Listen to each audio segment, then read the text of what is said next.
Why would you do that? Dicks. Every week. That's all they think about. Fuck everything. Hey folks, welcome to Out of the Abyss, our D&D stream with me, Beanie, and my good friends, Laurie / Scarbeus, Wookie Matt, Hello. Bersekrer Mike, Hello. and Phoenician Phil. Hi. Alright, it's only like quarter of an hour late, we totally on time, nobody can say otherwise. Yeah. God, Absolutely. Beanie, how could you have arrived so late to everything? I mean, I actually I thought thought you I was going to wanted arrive late today because I got out of work pretty damn late. Like, I We've been did about waiting an for hour you for and a bit half overtime an today. hour. In other words, you took so long, I ate an entire Chinese takeaway and loads of spring rolls. You have become addicted to that stuff now, apparently. Like, you tried your say first that, one like that's 2 weeks literally ago. the second time I've had that. Third time. Yeah, not even one. I'm counting! Third time. Not Yeah, even you were right. once. It's actually the. Why are you counting my fucking? I takeaways? actually am not. It's just Because you're each time nuts. you've made a point of it, and it's just stuck in my mind. I was going to say, I knew it was 3 at this point. Wow. Hey, Tanja. Making a point of mentioning it so people are getting crack of it. Anyway, so shall we actually get started? Is everybody ready to get started for some D&D Fridays? I Well, we're suppose. starting anyway. Screw you guys. I mean, So- I've been ready for the last 15 minutes, so... I mean, I could have been ready for a while. It has been one hell of a week. All started with you all managing to make your way into the Kyotoan city of Slupladop, yeah, we did that. aiding in the plan of a religious faction in the attempts of wiping out the head of another religious faction. However, all went awry when a demigod-like demon lord seemingly just appeared, rising out of the depths and basically destroying the town in its rampage. During that period, the party lost 2 of their companions, a Kyotoan guide by the name of Shushar, that's right, so long since I had to say his name. And Still funny. oh my god, I definitely can't remember his name. A elven prince turned Quaggoth, seemingly so. Darendelle. Prince Darendil. Yes. Thank you, Phil. Ah, I remembered. During this time, although the rest of the party did manage to escape, they were split into 2 separate groups. One group fleeing in a boat into the Dark Lake itself, and the other group fleeing into the Underdark on foot. Oh my god, she's holding a spider. During this I time, haven't noticed. Oh, yeah. I'm on a different map to you guys. Tell you what, I'll put everybody on the same. Yeah, I'm looking at That's Beanie's one. waifus. That's what I'm looking at. That's one. Oh, this one. Yeah. Oh, So- someone's broken it. During this time, the party of Flynt, Kamar, Cobalt, and Anwin, Eldif, the dwarven ranger that was accompanying the party, stumbled across a strange, forgotten tomb filled with spirits of the long dead. And eventually, having fought these spirits, they managed to free what seems to be a very powerful artifact of a weapon, a sentient longsword that unfortunately comes with its own issues, seemingly afraid of the dark, although with an innate magic that helps prevent that, so who knows, maybe it's not so nasty a thing. Whilst this was happening, the other party, Renlan, Topsy Turvy, Sarith the Drow, Stool the Myconid, and is that right? Everybody? I think that's everybody. Escaped on boat with a new Dwagar companion who had seemingly attempted to take charge, forcing the boat to leave early, which is the reason that the group had separated. Seemingly disappearing was one of their companions, Jim Jarvis Firth Neblin, who, although he left on the boat with Renlan, just suddenly wasn't there anymore, and nobody seems to know why. During their boat journeys, they eventually docked on an island of fungal plant life, which eventually,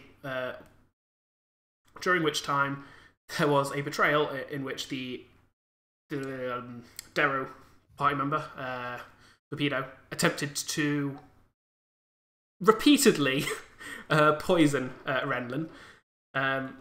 However, eventually he was chased off after a slight burning sensation. Eventually, this party itself was then split up again, with Renlan, his new companion Anwar, Turvey, and Stool falling into another strange structure below, whilst the rest were unable to follow them. They made their way through this structure, making friends with another companion, a sentient gelatinous ooze, who they eventually agreed to meet up with, sent on its way towards the Swerf Neblin town of Blingdenstone. And then eventually they escaped and made their way into this strange cavern of webs, which was seemingly the same place that the other party had stumbled across, as they also ended up in a cavern, immense cavern filled with webbings of fairly large and, well, very range of sizes. I want to enter your giant cabin filled with webbing. The party met up in a dramatic fight against a drow ranger and his spider companions. However, Not really that dramatic. even with the full party together again, the drow was able to get away.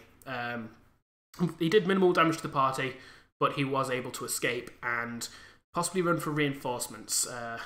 Is a very obvious ring in each of the heroes' minds. And yes, sorry, I think that's everything. Sorry for the long backstory there, but I actually think this is the point where it's kind of relevant to cover all that.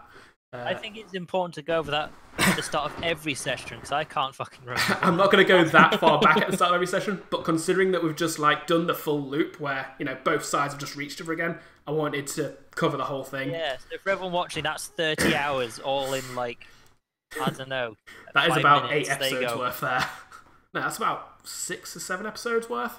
Either way, the party has grouped together again, joined by 2 new companions, yet more companions, Yuk Yuk and Spiderbait, who have agreed to escort. I always forget this. There is a picture of them. I don't think I have it on the. Do I have it on here? Where's DM? No, I do not. I could get that for some point, but not right now. Everybody send him hate mail. I've got the tokens anyway. I can do this. You want to see who they are? You can look at it in a book, so then no one else can see it. I mean, give me 2 seconds to actually find the page, and problem fixed. That's not the right one. There we go. Yuk Yuk and Spiderbait. I mean, I can't actually. None of my viewers can actually see this, but I mean, yeah, but that's because you're not doing all that camera. Just look at the tokens, Mike. I can totally link this in my chat. Yes, technology. That works. So. Yes. I believe. Sorry, I actually have forgotten this. I should have checked before we started. Did they agree to escort you to the exiting tunnel leading towards Gracklstow, which is your current destination, or did they agree to escort you all the way to Gracklstow? I forget how much you paid them. I think it was the exiting cave. Okay. Was it? I thought it was all the way. You gave them the braces, which is quite valuable. Yeah. You gave them 2 braces. I pay them in not murdering them yet. Honestly, I can't remember. You went past the discussion. I will say. I thought it was all the way, but I will say, considering that you gave them the 2 bracelets worth quite a bit, I will say that they have agreed to escort you all the way to Gracklstow. Plus, I like role-playing those too, so I love goblins, as you can tell by the amazing avatar. Well, you're going to be incredibly upset by what I do to them then. Fortunately, they're not on the map. Oh wait, no, you actually. We're all over it. So, you are all grouped up in the midst of the battlefield. There is you can't see any of the bodies of the spiders; they've all dropped into the darkness below you. But the party is once more whole. What are you all doing? Do you wish to discuss anything? Do you wish to do anything? Or I think we have to get a move on then. Okay, are we out of the cavern yet? No. You're currently still in the battlefield, right, where the battle took place. Cool. I would be pointing out the fact that there appears to be a bit of a problem with the golem. Yeah. It seems to be a bit broken. He also seems to be a bit talking sad. about? A bit sad. Sad what? Is it because you're broken? Aww. Flynt does look at it and, with a bit of softness in his eyes, says, "I can fix that if we find a forge." but I can't do anything about tools. Haven't said that a million times already. Yeah. It's. I don't know if it's actually been discussed in character or not, but yeah, go on. Anwar was actively asking about it. That is what. Right, yeah, that's fine. I don't know why I'm making a deal out of it. So I just kind of say, it is my curse for the wounds I inflicted on my friends. I think we should Flynt get does a move kind of on. put a hand on your back and like a friendly pat. I'm gonna sort of lean up and do the closest thing I can, sort of patting on the head, but it's probably just sort of patting on the arm a little bit. Pat him on the arse. I think we should get a move on to Gracklester right now Yes, before more I think we drow should. turn up. Are you all starting? Are you starting off immediately then? Sure. So you. But I'll kind of just agree. Say yes. That drow did say he was going to return with more friends. What do the goblins smell like? Yeah, at the moment you can't smell them because they're on the other side. Like they kept away from you, and they're now like hearing you guys say you want to go on. Yuck, the smaller of the two, says, "Well, this way then. Come on, get going." And immediately, both of them just kind of like skid along the webbing, going about twice the speed of the rest of you, away from you in a direction, seemingly up and away from where the originally attacked group was. The group that consisted of Kamar and his lot. As he does this, you also hear it. Yeah. He meets goblins, and his first question is, "What do they smell like?" It's like, what? I mean, let's just be glad that was his first question and not, "Can I murder them?" Well, I know I if can it murder was a them. I don't need dog, to that ask would make question. sense. Dogs tend to I sniff meant people more as a when they meet them. rhetorical question. I don't need to ask for their permission to murder them. God. I will say there is a very pungent smell coming from these two goblins. I hate They're it. very much unbathed, but there is I also hate a strange greasiness to it. Like, you know, I know like the smell of fat. Like, oh, I definitely know what you mean. not that kind of. Anyway, Do you know who Spiderbait reminds me of? who? One sec. If you're going to link I have some no in clue who Discord, that I'm not is. going to be able to see it. You guys are. I have no clue who that is, unfortunately. Oh, But yeah. as you start following them, then they kind of skid off, and then you'll see them kind of coming back, like looping back. Obviously, actually getting enjoyment out of basically doing tricks and like playing with the webs as part of their movement. It would seem like they easily outdistance you guys, moving at about twice your speed whilst doing this webbing, and so they're able to basically have fun skidding along the webs and doing flips and jumps and such, grabbing onto it, whilst still maintaining a direction that you're able to actually use as a guide without slowing down yourselves. It's quite a weird sight, at the very least. There's a lot of weird sights down here. Some of them are walking with us. Fortunately, the Was that webbings, aimed at me? the webbings they pick for you guys are fairly thick. You do have to climb up a few more times. However, between a lot of you, you're able to basically like get stool onto somebody's back and climb up, and he's the only one that has issue with by doing it by himself. So it's easy enough for you as a large group to manage. You're traveling for about another 6 or 7 hours, maybe, in this immense cavern. Like, not once in this time do you see actual wall, and the entire time you're walking on webbing. All you see is webbing above you, webbing below you, webbings to the side of you. After about the 7th hour mark, however, you start to notice that on the edge of your sight, the webbing seems to be stuck to the edge of a tunnel. And you can finally see a cavernous wall ahead of you, leading out of this strange, webbed up area. Okay. It is also, you realise, as a few of you let out long yawns, getting towards the end of the day. And so you realise you're probably going to need to set up camp soon. Unless you want to do anything particular, bearing in mind that you very like all of you realise that you... Pardon me. It's a very realistic probability that you are now being followed. I really want to kill those goblins. Why, though? They're literally our only way to our next objective. Have you seen them? Yes. Why wouldn't you want to murder them? Because they're helping us. Okay, right. I just want to point out that I'm supposedly the evil character here, and I don't want to kill them because they're useful. And Mike's just like, "Ooh, something to slaughter." It's like you're supposed to. Hey, to be fair, for God's sake, it's not just something to slaughter. It is something horrible and abomination unto all living things. What's your vow, by the way? Vengeance. What have things done to incur wrath from you? As you're kind of just thinking about this and discussing this, you can actually see it like discussing it. on the edge of your sight, like near the entrance. The two goblins have stopped. Spiderbait is kind of stood on the stone, staring at Yuk Yuk, who has greased up his palms, grabbed one of the webs, and is basically like using other webs to kind of keep pushing himself off. Is basically just doing loop after loop after loop after loop after loop, like as consistently as he can. He does this for 18 loops around that. Kind of falls off, wobbles, and then just kind of face plants the floor of the cave before eventually getting up.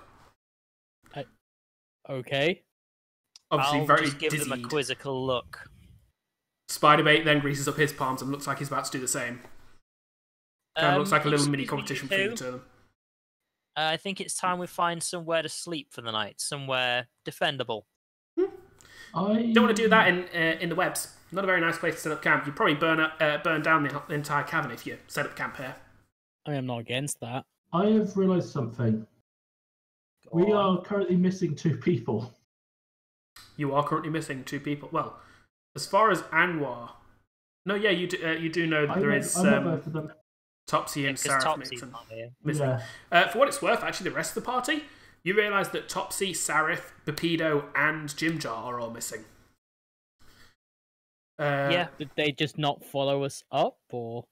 No, some of them were separated. 2 of them didn't fall down the same cavern. Right, yeah. Remember they did? One of them ran off a little bit on fire, and one of them, some of us don't have any idea what's happened. Well, none of us have any idea what's happened.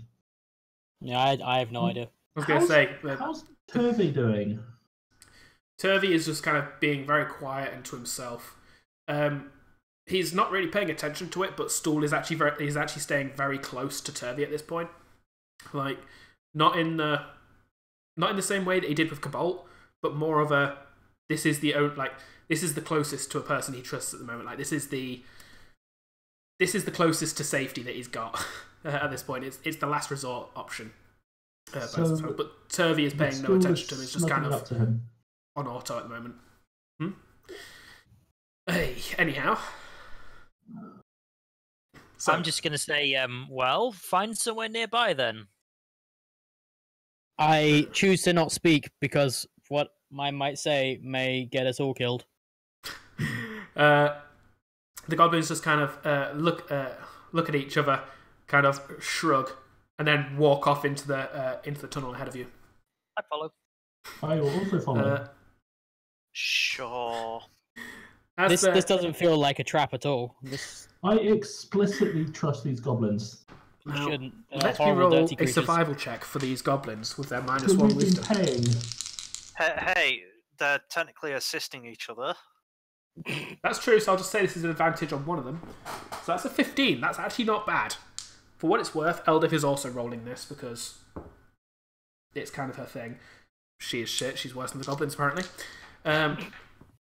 Actually, after a while, about half an hour of kind of travel down this corridor, as you're moving, Yuk Yuk and Spiderbait just kind of do quick alterations of one of them will rush down a corridor, whilst the other one kind of stands at the edge, just kind of gesturing for the rest of you to stop in a very attempt at an authority pose, like hand up, whilst the other one rushes in. About 2 minutes later, he'll rush back, shake his head, and then you'll carry on a bit, and then they'll do it again.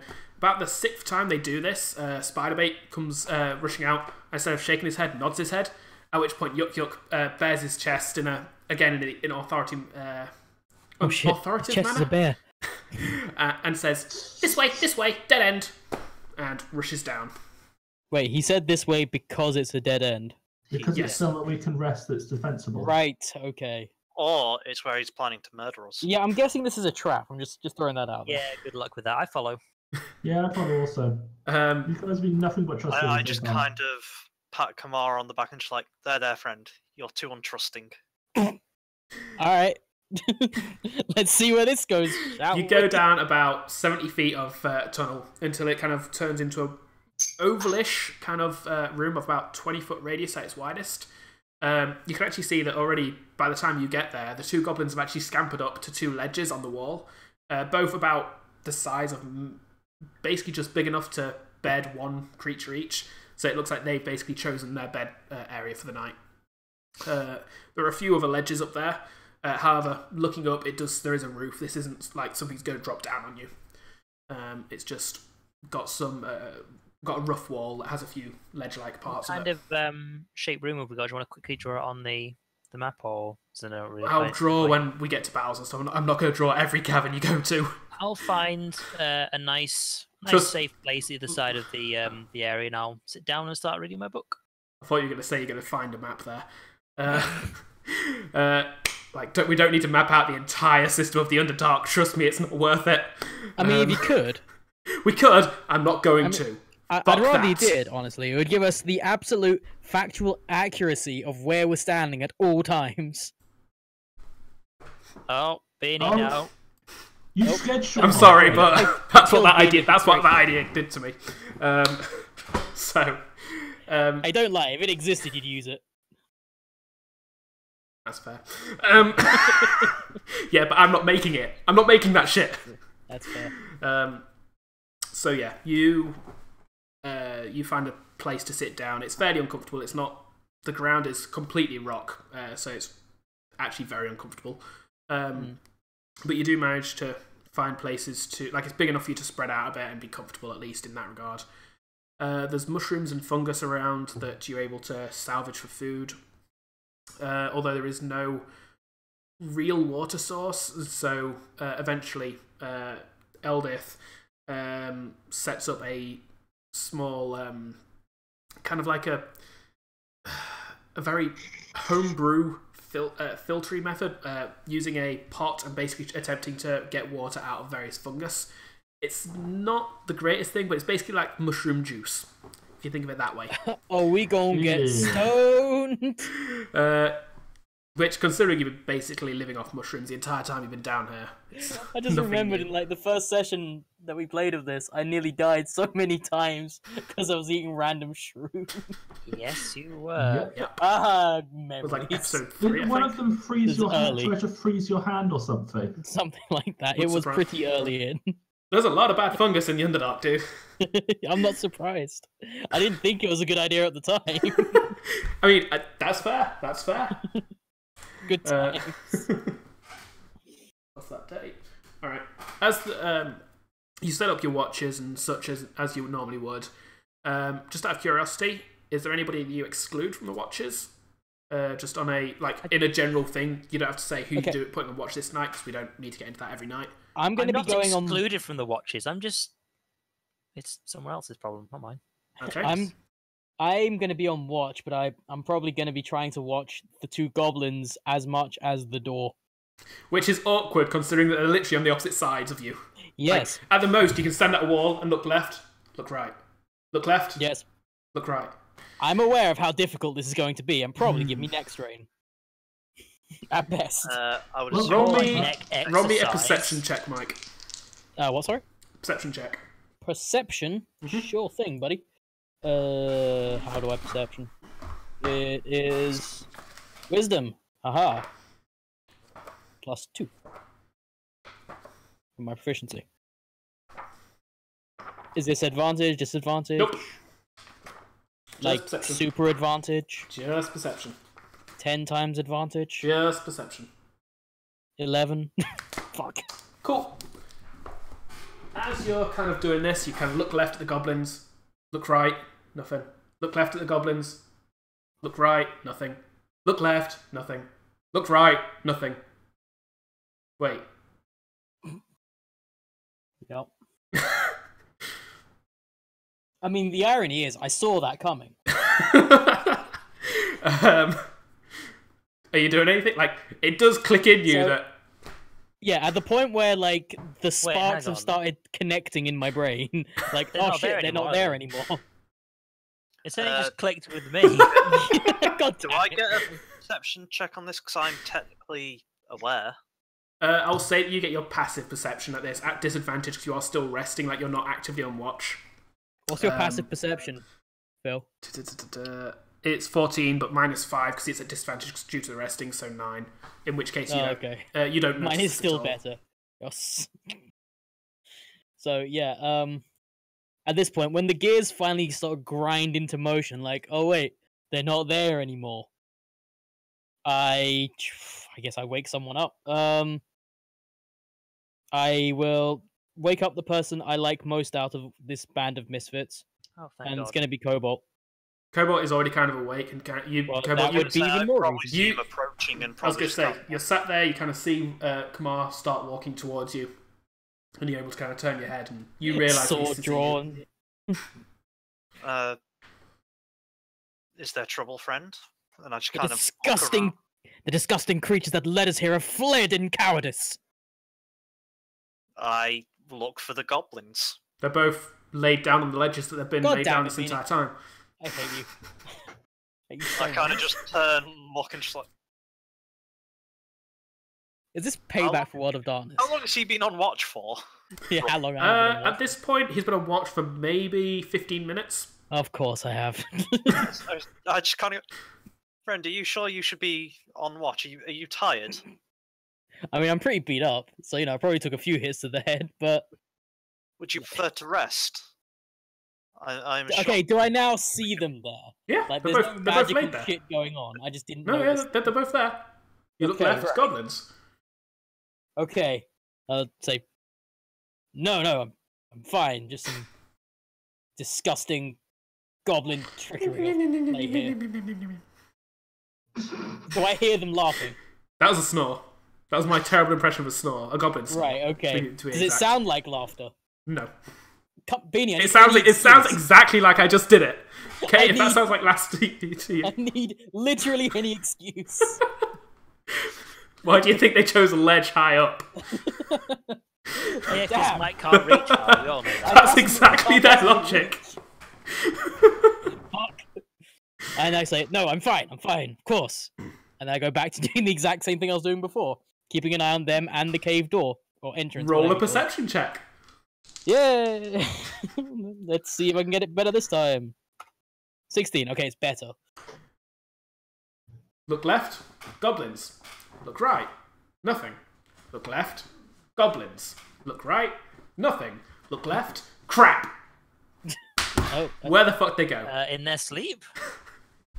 oh no. I asked how they smelt earlier, but I didn't. It could have been worse. I could have said fuck. Oh my. Nobody needs goblins. So are they definitely not there? I look directly at them.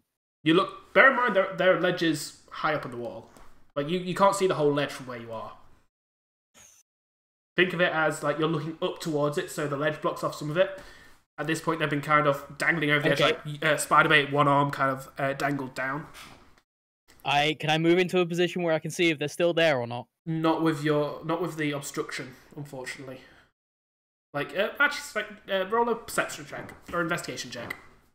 Investigation. Yep. Ugh, Because you're actively kind of searching for this. do I have? I don't have that. So it's just intelligence. Mm-hmm. -1. It's -1. Yeah. How did you know? And here's me thinking Kamar was the most highly educated of us all. 9.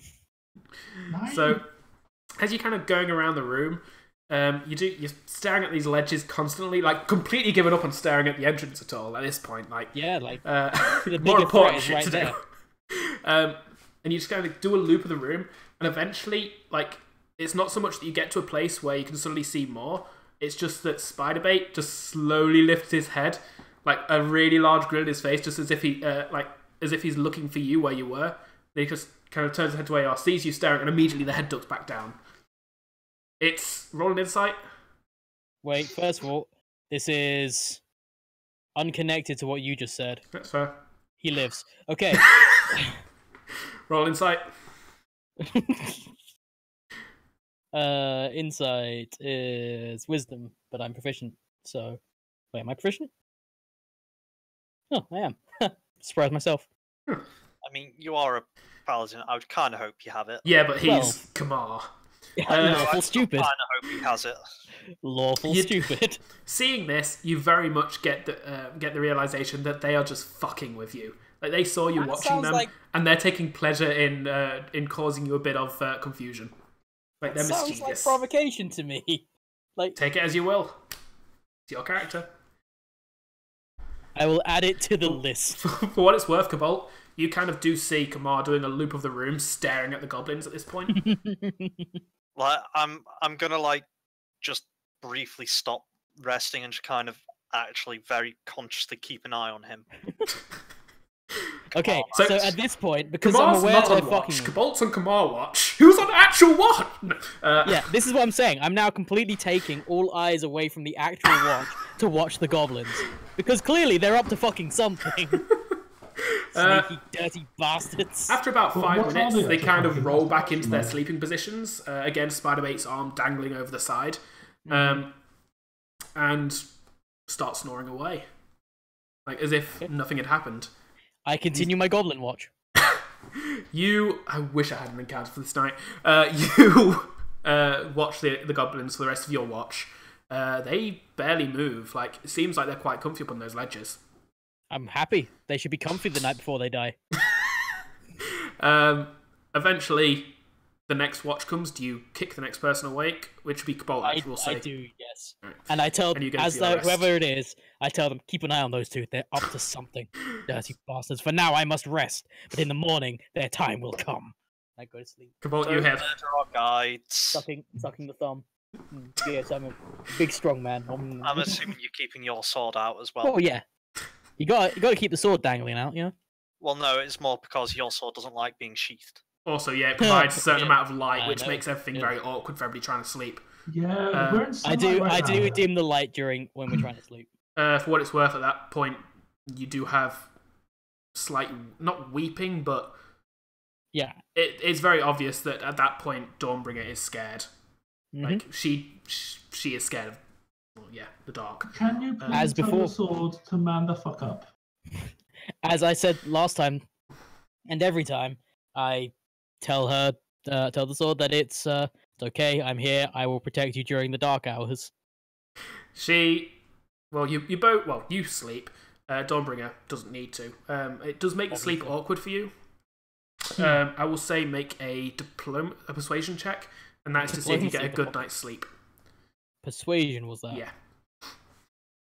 And for what it's worth, as long as nights keep up this way, this is going to be a constant thing. Like, you will need to make a persuasion check each night to basically just comfort Dawnbringer. 18. 18? Cool. Yeah, you're Yeah, fine. I'm You get a actually- night's sleep. Every role I've ever had interacting with Dawnbringer has been really good. Yeah? Apparently, I'm just a good father figure. Who'd have thought? No! No! So, the morning eventually comes. Cobalt, the goblins do nothing on your watch. Like, Why would they? Exactly. Morning comes. Ugh.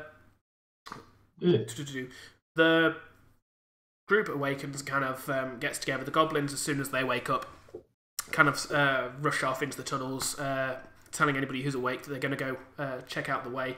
They'll be back in about half an hour or so. Is anybody wanting to do anything in the morning? Are the goblins still there? When you wake up, we'll say that Kamar is the last to wake up, because I like to picture him being the kind of the big brutish character that eventually just gets kicked awake, like after everybody else is up. Right. Already I'm awake. going to chat to Eldith and ask her what she knows about Gracklester, if anything. She says, I don't know much about Gracklester, but I can tell you I know a fair bit about Dwagar. My kin have been at war with them many a time. They're not a nice folk, but they are ordered, is the best way to put it, and that can be used. They are even willing to make deals with me and my own, as long as they profit from it. And so we may be able to use that as an avenue to make use of Gracklester. The Darrow that we were told lived there, I've got no clue about them. Bupido's the only one I've ever met. And What's I've got to happened say, with- he always kept me on the edge.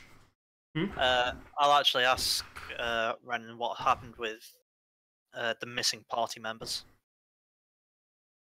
Oh, you mean Turvey? Topsy. Turvey, Bupido. Turvey just kind of looks at you, Jim like Jar. he's right there. Like, dude, Topsy. racist. Just the ones that aren't there, the ones that... The Drow and the Darrow as well, says Eldif. Yeah, just the Well- ones that weren't with us, that we would assume were with you. I'll The just filthy and the less filthy. Yes. I'll just fill in about what happened with the Fill. like the floor collapsing and then sort of getting separated, but them not managing to follow us, and then we haven't seen them since. As for Bapido, he tried to kill me, but he's pathetic and he couldn't manage it, so I just injured him, and then he ran off into the distance. He's no threat. And do you mention Jim Jar, how you never know where he went? Like, you were never with him, were you? Yeah, he just sort of He vanished. was on the boat when you left, but then, like, within the first just- hour, he just, like... It was weird. It was like you blinked and he was never there. It wasn't like you just saw him disappear actively. It was like he kind of left your vision for a moment, and then you couldn't figure out where he was. Honestly, I don't really remember myself, so I don't know if Renlan remembers either. It's clear he was just a figment of our imaginations. I'm just gonna kind of... A very rich figment of our imaginations with infinite money. Interesting. At this point, out of the tunnel, the two goblins return. Spiderbait has currently got 2 mushrooms in one hand and another mushroom in the other hand, which he is currently chomping on. They're quite big as well. Like, these are probably about half a foot tall and about half that again wide at the top end. And he's just kind of chomping on them raw. Quite vibrant in colours. Can we? I'll Can we just say, cook them? breakfast. Breakfast. Spiderbait just kind of looks at you and says, "Ooh, where?" In your hands, I expect that those are safe to eat for everyone. Finishes off the one in his right hand, kind of moves one from his left hand over.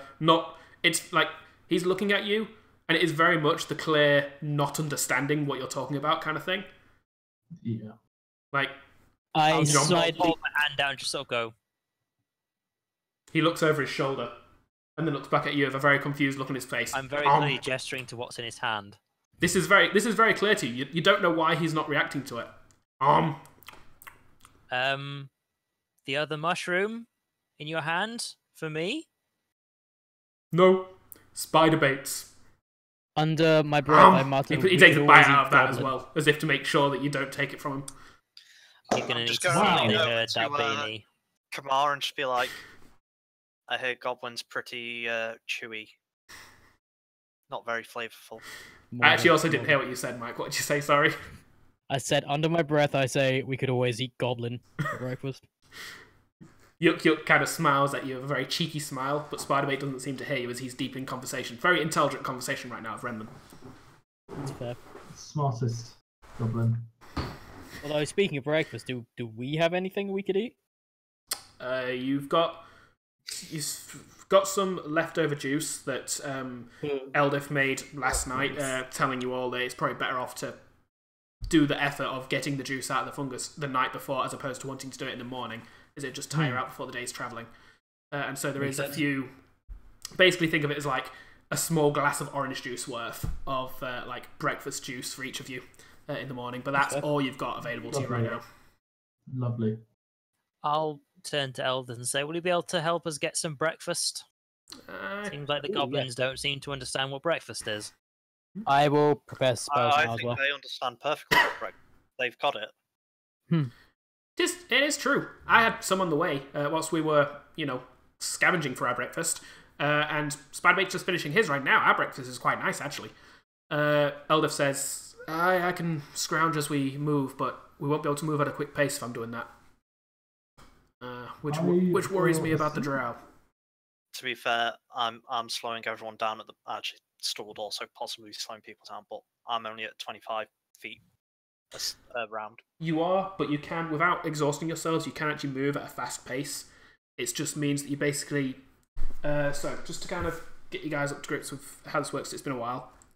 You can basically, if you move at normal pace, you're basically assumed as keeping an eye on the area as you move, and being able to forage and stuff as you need to. If you go at a slow pace, you can actively try and hide as you move, and you have better chances of foraging good stuff because you're paying more attention to the surroundings. If you want to, you can also go fast, but that means that you are at -5 to your passive perception because you're not paying as much attention, you're literally just kind of rushing through areas, and you're not able to forage because you're not keeping an eye out for that kind of thing. Like, you're spending all perception on making sure you're not running into something dangerous. Considering how much food we have, which is not very much, we're going to have to move at a pace that's quick, but also we have to be able to forage until we've got something decent. The best you can do at that then is normal, which should be about, in the Underdark, about 6 miles a day. And that does mean that you assume that the drow will be able to outpace that. Like, if they're actively working for you, they're more...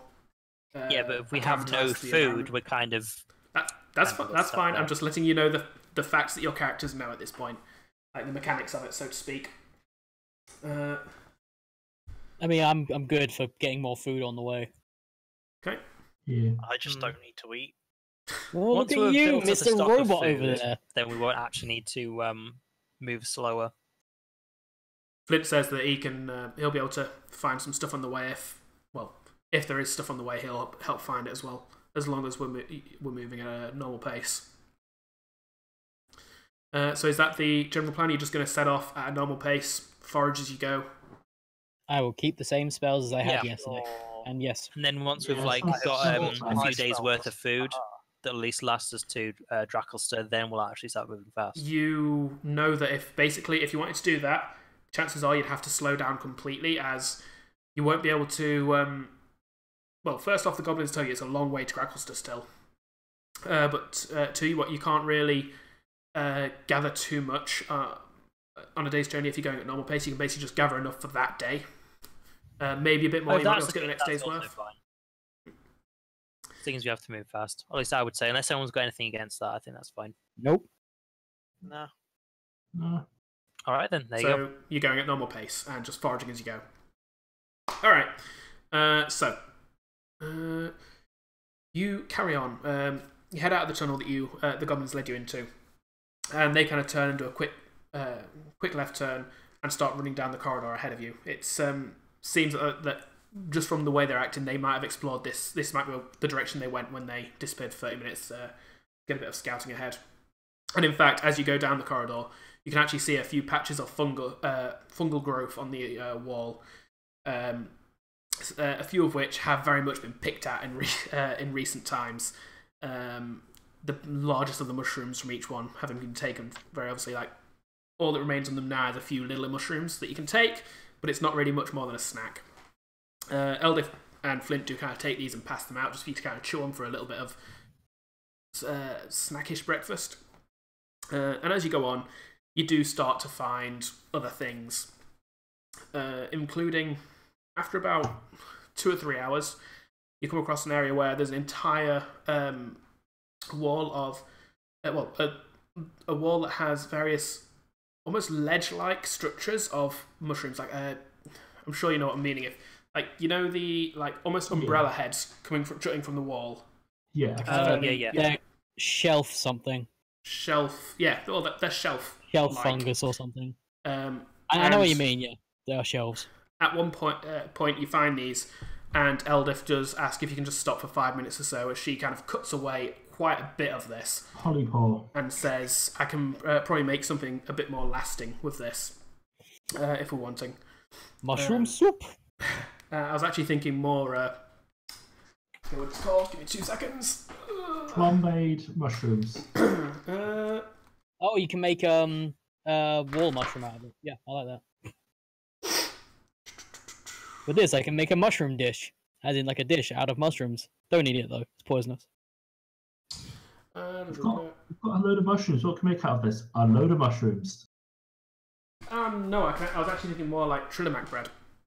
It won't be pretty good since I don't have access to an oven or anything, but I can probably do something over a campfire. And with that, she kind of just puts it in a... she has to carry it. I don't believe she has any bag or anything.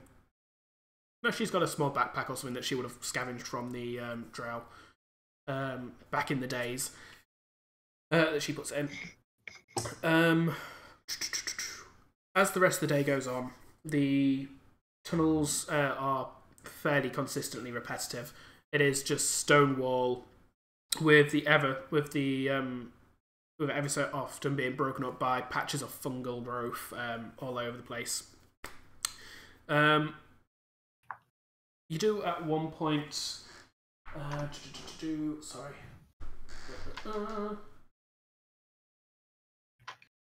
You do at one point come across some small grey mushrooms. They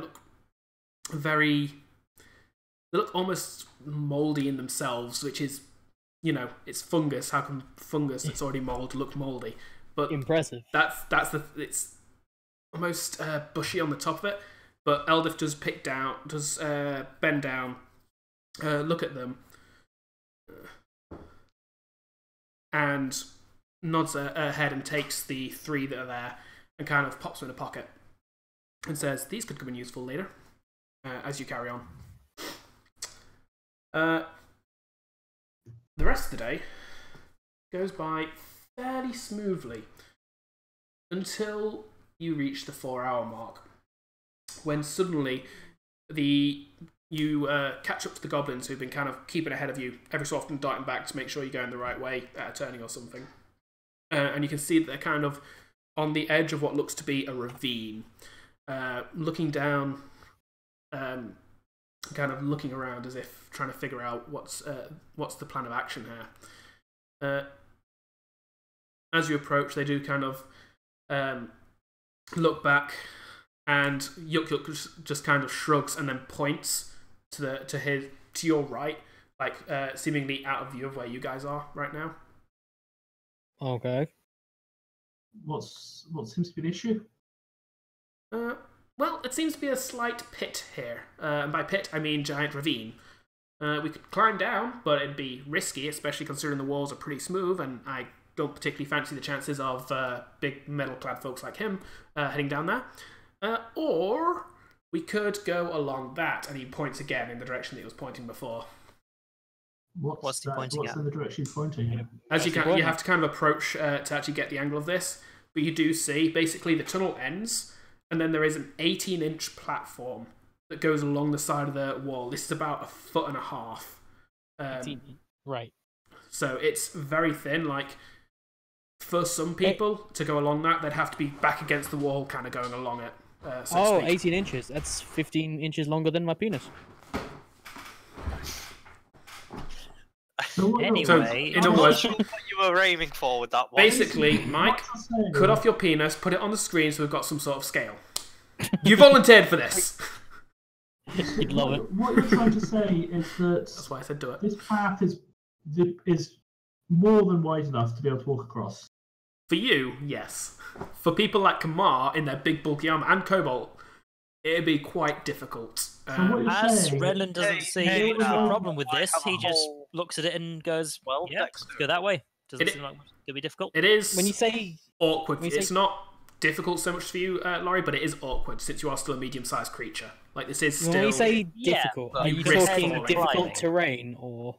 This is more than difficult terrain, unfortunately. Like, it is... We'll be going super slow. Yeah, you Well, you falls at death can kind still of move at half difficult speed on it, terrain. but there are other things involved. For example, there is the chance of just, like, Falling it off requires a and certain dying? amount of balance. Yeah.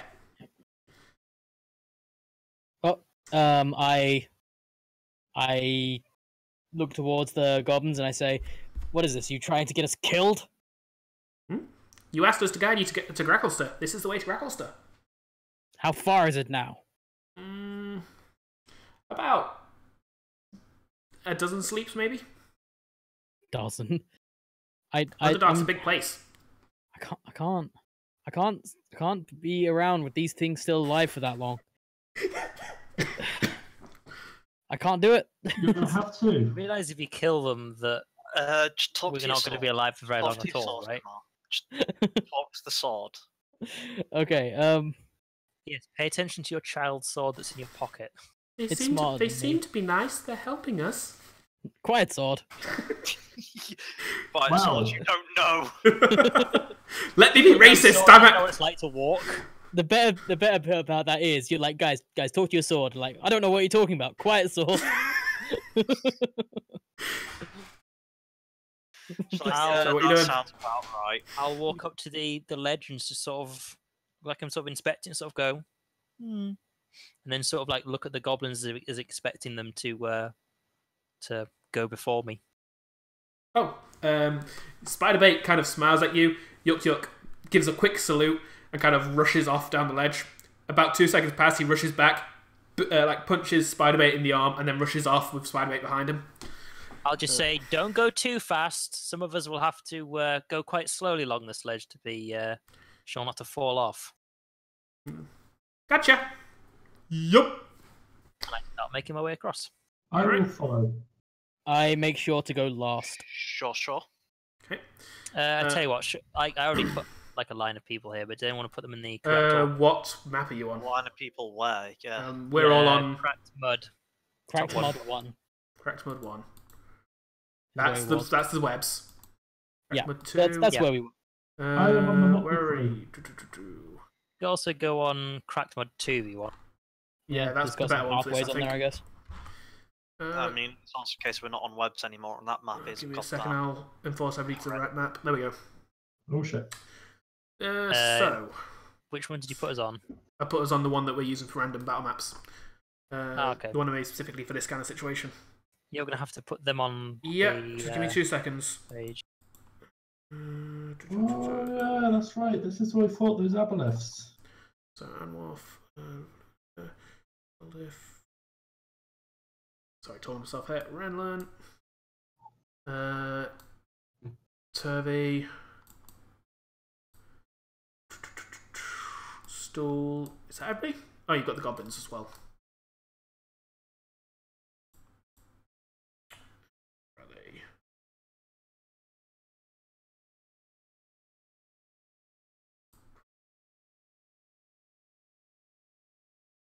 I don't have you can Spiderbait its tokens.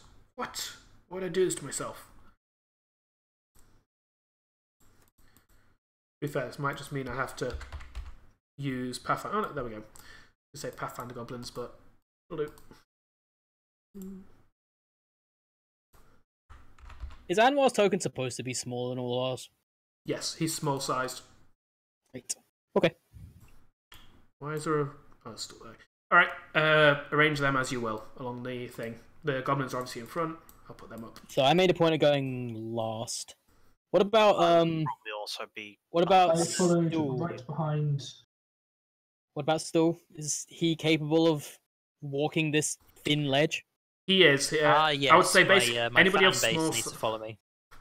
Anybody who is small is able to walk this without any issues.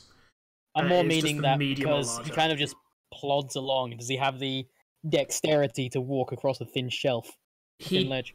He does, just solely because of the fact that he is thin enough and small enough that it's not an issue. Like, if it was... if it required any sort of acrobatics for him, he would be screwed. But, fortunately, he can just kind of plod along it. And yes, he does... he, for what it's worth, stays behind Turvy. He'll be absolutely fine if it required Would he be swimming. behind or would he be in front, bearing in mind I'm behind? Eldif is behind. Actually, no, yeah. I mean, just general behind. No, not he's quite happy being between Turvy and Eldif. Like, he also is... Again, he's not overly fond of, but he is... Like, Eldif has done nothing to kind of make him feel threatened. Yeah, not swung a mace at him or anything. Well, I was more referring to things like Kamar as well, who is just a very aggressive personality in general. That's kind of just scared him. Just a bit of a murder. Goblins are, for what it's worth, out Not a of sight, psychopath. so I'll take them off. I have feelings.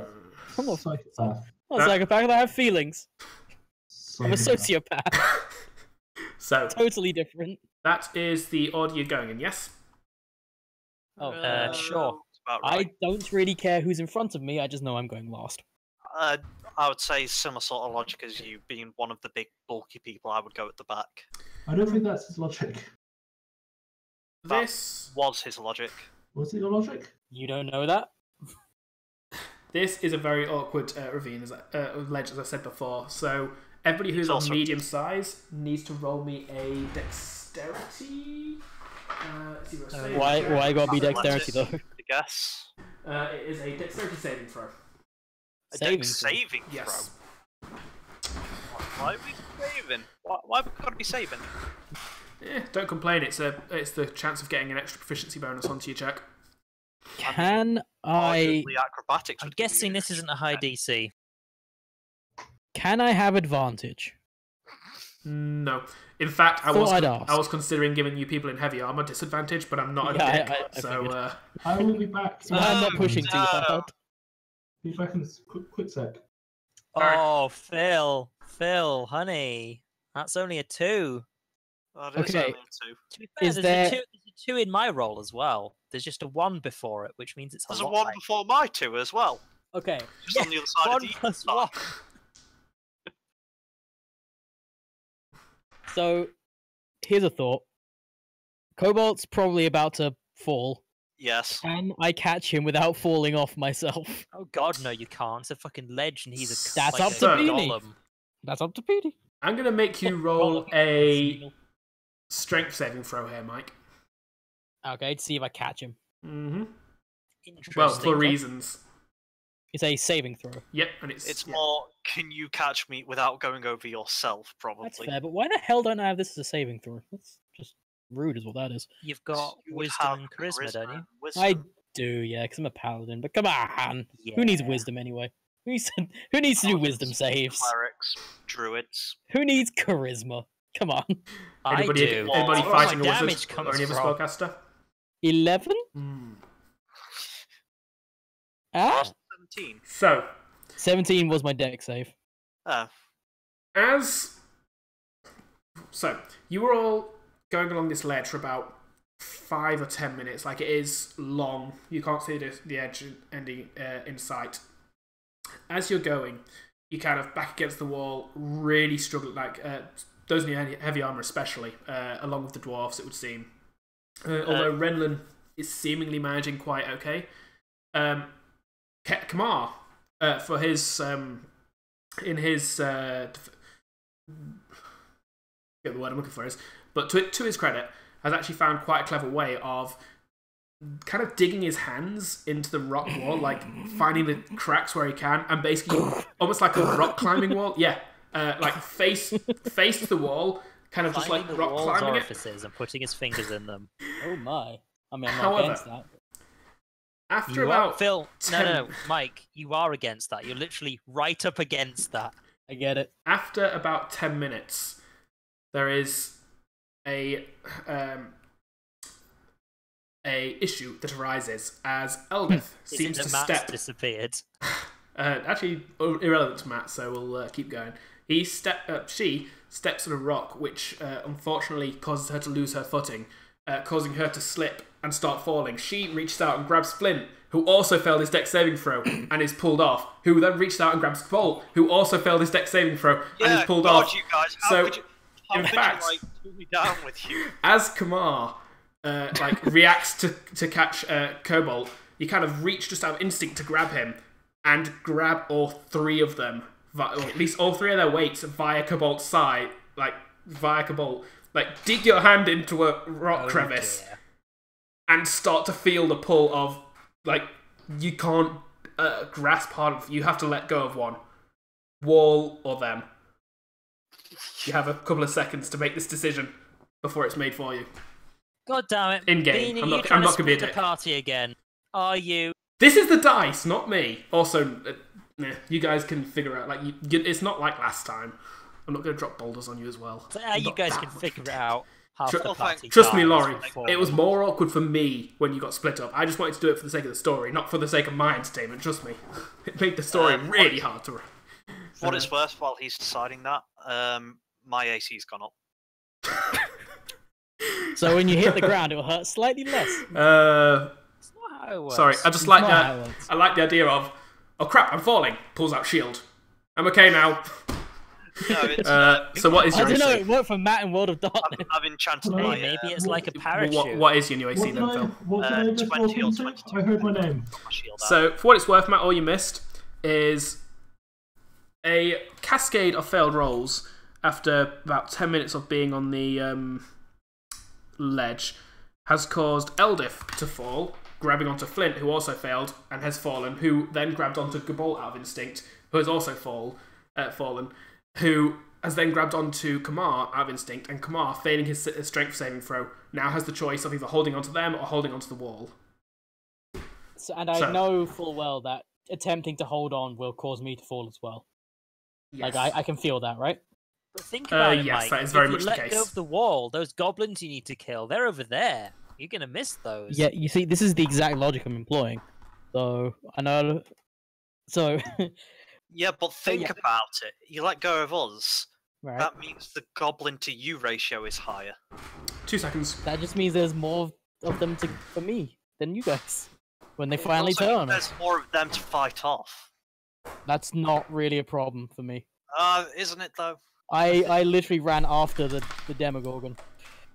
You did. How did that He's work? not a smart man. I'm not Never dead. mind. As You're not. I actually rolled in. I actually managed to dodge everything that the Demogorgon threw at me. Didn't he smash you for a wall? Apart He from that, did. Apart from the part where it hit you, he didn't hit you. Apart from the part Exactly. where it knocked you unconscious. exactly. In one hit. Yeah, in one Yeah. hit. But he didn't drive you insane. Nope. And I didn't die. Didn't. But I mean, no one died there except that one guy. Durandal. That one. And also, Who? Yeah, exactly. Prince Durandal got originally. Oh, that guy. Yeah. also guy who- Shusha. He was an elf. Genuinely And didn't remember Shusha. who you meant until he said Prince. I was like, No, oh. Shusha died well before that, didn't he? Nope. No, he died during the fight. Well, he died of his people, but he died when the creature came, the Demogorgon came. Like, Shusha was the one that led you to Bloop Doop. Sloop Doop, yeah, sorry. I remember Bloop Bloop Doop. bloop. That's such a dumb name. I like it. What sloop doop? Most So- of these are dumb Yeah. names. As Great So name. I know full well that I'm gonna be So, like if I don't let go of them. out of curiosity, because presumably we've got the beacon of sun emanating from Kamar. Mhm. How far down is the floor? Can't see the floor. Well, shit. Also, I would have sheathed the sword right now, because otherwise it would make walking on this ledge kind of difficult. For what it's worth, then if he was sheathing For his what- sword, I would have cast For what light it's on worth, my- you can have you can have it sheathed, but also have it slightly out. Like you can prop it against it. It's awkward, Just but you slightly can do it. showing, Mike. Just so you've got the light if you want it. But in any case, I at the very least had my shield away, um, and which is how I'm able to grab you in the first place. But yeah, so I know full well I can feel that I will, if I hold on to you, then I'm going down as well. yes. In that case, I look up at my hand, can feel it slipping, look down towards Cobalt's face, and say, "Apologies, friend. It is." God, brother! At which point, you all kind of hear a murmuring from Flynt, and suddenly the wall itself kind of reaches out. A hand emerges from the wall about the size of Cobalt and just catches him. Flynt still kind of hanging from there. Takes another second. Apologies, because I was going to let go and go down with you. Obviously. Takes Obviously. takes another second. Starts muttering the same thing, and another hand kind of comes out and grasps against Eldith, kind of stopping more of the weight. So now there's kind of like there's two hands, one holding Cobalt, one holding Eldith, and Flynt is kind of hanging in between. Cobalt, I'm going to need you to make a strength saving throw to save your creator from falling. Eldith is also going to roll this. Well, being He's not gonna missing a hand it hand. to you, He's that was a missing good a hand. idea. He's missing a hand. You do get disadvantage on this due to the awkwardness of your hand, unfortunately. Would I not gotta hand it to him. assisting Sorry? Eldith, or would she not be assisting? Yeah, I can't. You're I can't you're roll this. both basically rolling this in your own. It's your own individual sides. Like one of you can technically do this on their own. It'd just be more awkward. Technically speaking, think of it aren't I as still helping you? You're rolling for the right hand side of Flynt. She's rolling for the left hand side. So we're trying to pull him in half. Got it. Yes. Wow, Technically, aren't I helping this? butchery right here. Beanie. Yeah, Sorry? is Kamar helping technically? Does this count as me helping? This was as you were kind of letting go. So I'm going to say let's say make another dexterity saving throw. I know there's a lot of saving throws here, but just to see if you react quick enough to kind of like you were just letting go, and so this is a quick reaction to kind of grab on again before you lose his grasp. Double check my score. Yep. 19. 19. Yeah. So basically, even as you're letting go, you actually reach and grab again, kind of grasping this and holding onto the weight a bit. It's easier to hold onto the wall now as well, since you've only got basically Flynt's weight.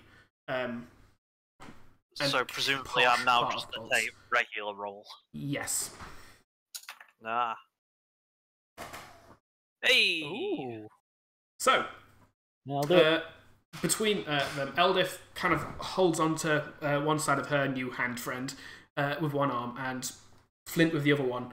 And Cobalt reaches down and actively, with like leveraging himself on Kamar's grip, actually manages to start pulling Flynt up, who kind of is able to kind of clamber over Cobalt and back onto the ledge, back into position, and says, "Really glad you saved me there. That was my last spell." Really, so that was Wait, his did we last just second- start the day? It was his last level 2 spell. He's a warlock. He's a sorcerer. But he's only got 2 level 2 spells, unfortunately. Ah, but how many sorcery points does he have? That's a very good point. Actually, I didn't think about that. Sorcery 3 point. sorcery points. Yes, he could have. So he could get a second level spell. Is it? No, it costs double the spell level, doesn't it? Does No. it? I thought it was one. You gain.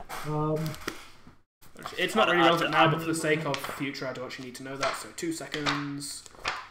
To create a second level spell costs 3 sorcery points, Oh, so it just would have. Well, Oh yeah, I so see. you can get second and level. Yeah, so it could have saved. you I can turn didn't a realise. spell into a number of sorcery points equal to its spell level. Had that turned foul, I would have used the excuse of very dramatic situation. He wasn't thinking straight, as you know, he was falling to his possible death, which that very much could have been.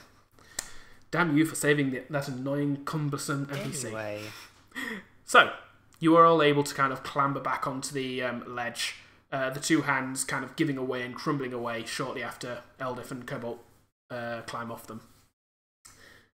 So you're able to kind of get going again along the ledge. At this point, wait, hang on. I'm probably going You to be say- going a little slower at this point. taking Say the more time. hands crumble and fall away. Do we ever hear them hit anything? That's a good It point. only takes about 10 seconds before you hear as they hit the floor below. So it's a distance. That's a Maybe we long should way have down. That's assuming they're travelling at like 30, well, at 60 feet a turn. It's about 70, 80 feet down. Bearing in mind, That's I'm a having long to way I'm having to down. try and justify D&D mechanics here to this, just for the sake of giving me a time, because I have no clue how long a rock takes to fall. Anyway, That roll would have been funnier if I'd gone a low number. Do you have any idea how long it takes for everyone to die? apparently not long if I had my way. But anyway, bad DM. So you're able to keep going, although at a slower pace.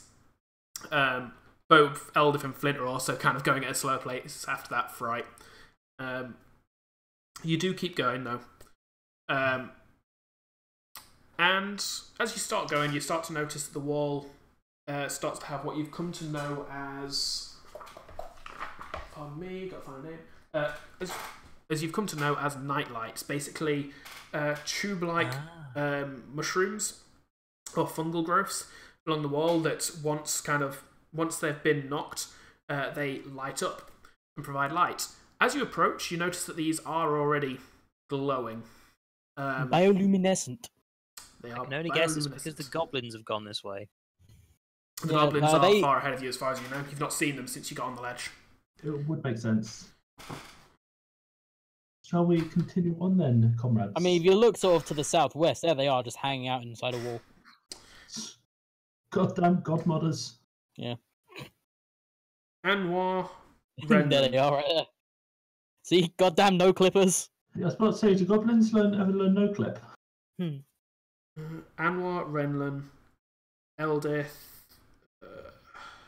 My name's being read out. What is this? Give me 2 seconds, I'm just getting all of them. So, Anwar and Renlan, you are the only two player characters who suddenly hear something coming from across the ravine. You can kind of see that, like, you've been able to see the far wall this entire time. It's a good distance away, about 50 feet away from you. And you suddenly notice that there is, it kind of, without you noticing, given way a bit. And you notice a cave entrance on the far wall. And you hear... Are we about to be highlighted by the the fungus against the wall we're walking against. You hear the sound of rocks moving as if somebody has just just kicked a couple of rocks during movement. Well, I've got dark vision 60 feet. Do I see anything? Not right now. 120 feet. Actually, Anwar, yes, with your 120 feet vision, you kind of follow the line of sight and see, kind of ducked back into attempting to use the darkness as a means of stealth, and crouch down just to make themselves less obvious, are two humans. They're about 80 feet away in this cave. Oh, humans, finally. Currently wearing... Kill them.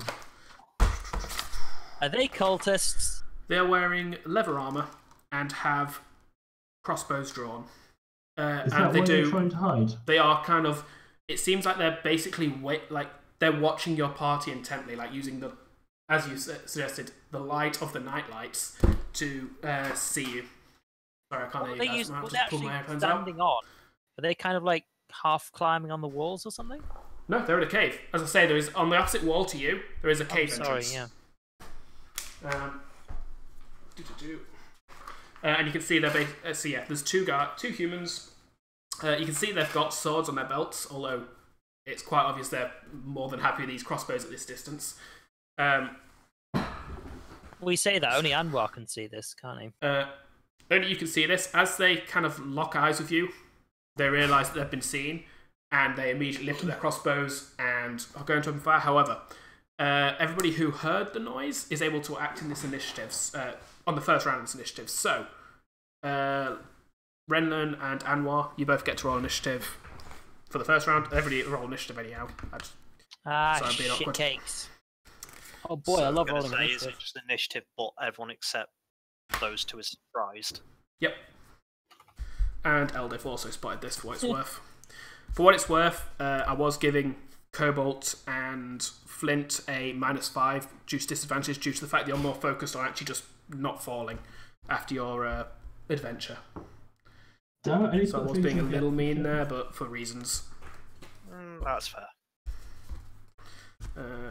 So if you're wondering why you didn't see it with your passive perception, that's why.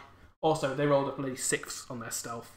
Sorry, 7 on their stealth. Do we have any human I minion would actually tokens still around here? notice that with disadvantage. Cobalt. Passive perception 10. That's Kamar. 14. I've got on mine, which it goes down to 9. Yes, you would have Which is actually. fine. Sorry, you did. So you heard it, but you didn't see anything because obviously Anwar Yeah, saw I you with the probably dark wouldn't vision. see them. So you do No, get to act in the round. Sorry, I apologise, Phil. I'm trying to take things away from you for no reason. The goblins are not here. Also, you say they're 120. Wait, you said they're 120 feet away, right? 80 feet. 80 feet. Well, I should still be able to see them with the light from Dawnbringer, surely. Bearing in mind, you've only got it partially unsheathed for the light. You've not got the full light from it, unfortunately. Just due to the fact that you're not able to hold it out to its full extent, it's not giving you everything. Also, Okay. from the shadows and stuff from the stuff, you can't fully see. Like, you've not noticed the cave mouth with your passive perception. So it's, Yeah, they're that's- kind of about that Fair. far away with the goblin token. So give me 2 seconds, I'll actually put them on the map. B-A-N. Bandits. So, yeah, where they are. Get rid of these guys for now. Like, they're there for the sake of having them on the map, but they're not actually there, so to speak. And for what it's worth, the cave entrance is... God, these bandits all look the same to me. That's Racist. racist. Racist. Wow, when Kamar's that's calling you true. racist. That's the cave Yeah. entrance. Takes one to know one. That looks like a smiley face if you look at it to the side. Like, yay, Also, for what it's worth, ambush! the ambush was spotted prematurely, so you are there. Like, they were hoping to get in the middle of your group, basically, before you spotted them, or before they attacked. So, Kamar, what'd you get? Oh, the 10. Cobalt, 14. Anwar, 16. Renlan, 6. Alright. Don't That worry. was a very quiet. It was like a Those natural ones if that I you told thought I said 16, that'd be great. those natural ones I told That would you also guys be that I cheating. rolled in preparation for this session were for their initiatives. So, Eldith, Anwar, Cobalt, Renlan. Alright. Eldith is the first to act. She kind of hears the noise, spots where Anwar's kind of looking, and backs up against the wall as much as she can. 1 foot as forward as possible without risking too much, and pulls out her own crossbow, although she's going to hold the shot 'cause she can't see where they are. Just double check she does have a... She doesn't have a crossbow, never mind, I'm thinking of something else. She just kind of backs up, brings out her warhammer and her shield in a defensive stance, so she's dodging. Anwar, your turn. These guys have very, very obviously just picked up their crossbows to start shooting at you. Like they're in the process of shooting right now. Okay, bit of a strange question. Mm-hmm. But rather than supercharge my gun, am I able to stuff it full of glowing mushrooms and try and shoot it in that general direction? No, your mushrooms will be destroyed before they left the barrel. Your gun is fire-based, like it's gunpowder, so it's explosion-based. It destroys the mushrooms. The only thing you can fire from your gun is pellets, unfortunately. What about if I compress the mushroom into a pellet? If you had time beforehand to try and build something using the mushroom's properties, you might be able to, but it'd take more than the 3 seconds that you're trying to do this in. Great. In that case... Make me a perception check for what it's worth. Perception check? Mm-hmm. Actually, this would be investigation. I don't know which one is better for you, but investigation makes more sense here. 22. So as you're kind of thinking this to yourself, you do kind of look and you see that their cave as well does have various nightlights in it. They're just not active right now. I'm not going to charge my gun up. I'm going to take aim at one of their nightlights. Roll an attack roll. So, I mean, if you think about it, I could probably jump from here to there. 13. Obviously. No. 13. It's AC 10 for a standing... Oh, sorry, for a standing object. So yeah, the bullet whips in and kind of rips through one of the night lights, causing a flicker of, like, you tear it in half, but it does cause a flicker of light to kind of go up the other ends of it. It is fading as the impact has basically killed it, but it is going to stay light for at least a round or two. Meaning that suddenly there is light in this tunnel, and the rest of you can suddenly see 2 humans with crossbows bared, ready to start firing at you, as the explosion from Anwar at the front has just made them visible. Well, anything else, I'm man? helping. That was actually a good move. I didn't mean to sound so surprised there. I was about to say, don't know how that would work. No, nothing for me this turn. Okay. Cobalt, you can now actually see them, these 2 humans, about to fire at the group. They're seemingly a bit slow. Anwar and yourself have reacted much quicker than them. They're very clearly it's slow. hostile towards us. That seems to be a bit yes, of a they thing with are. humans, doesn't it? So far Like, this campaign. Bearing in mind you're Yeah. taking the turn at the same time, they are very much firing at you at this point. Can I safely draw my shield? Yes, you kind of have to let go of the wall with that hand, but as long as you don't move, you feel stable enough that you can do that. That's fine. I'm fine with saying I'm not moving. I'm not going to move. where did you I'm go? gonna draw my shield, and then I'm a guiding bolt. It makes no difference, really, because neither of them can hit. Let's go with the bottom one. Okay. So that is number 2. We'll say. Range spell attack. Pardon me. 21. Ooh, That's a nice. hit. So he takes 4d6. Oof. He takes 12 radiant damage.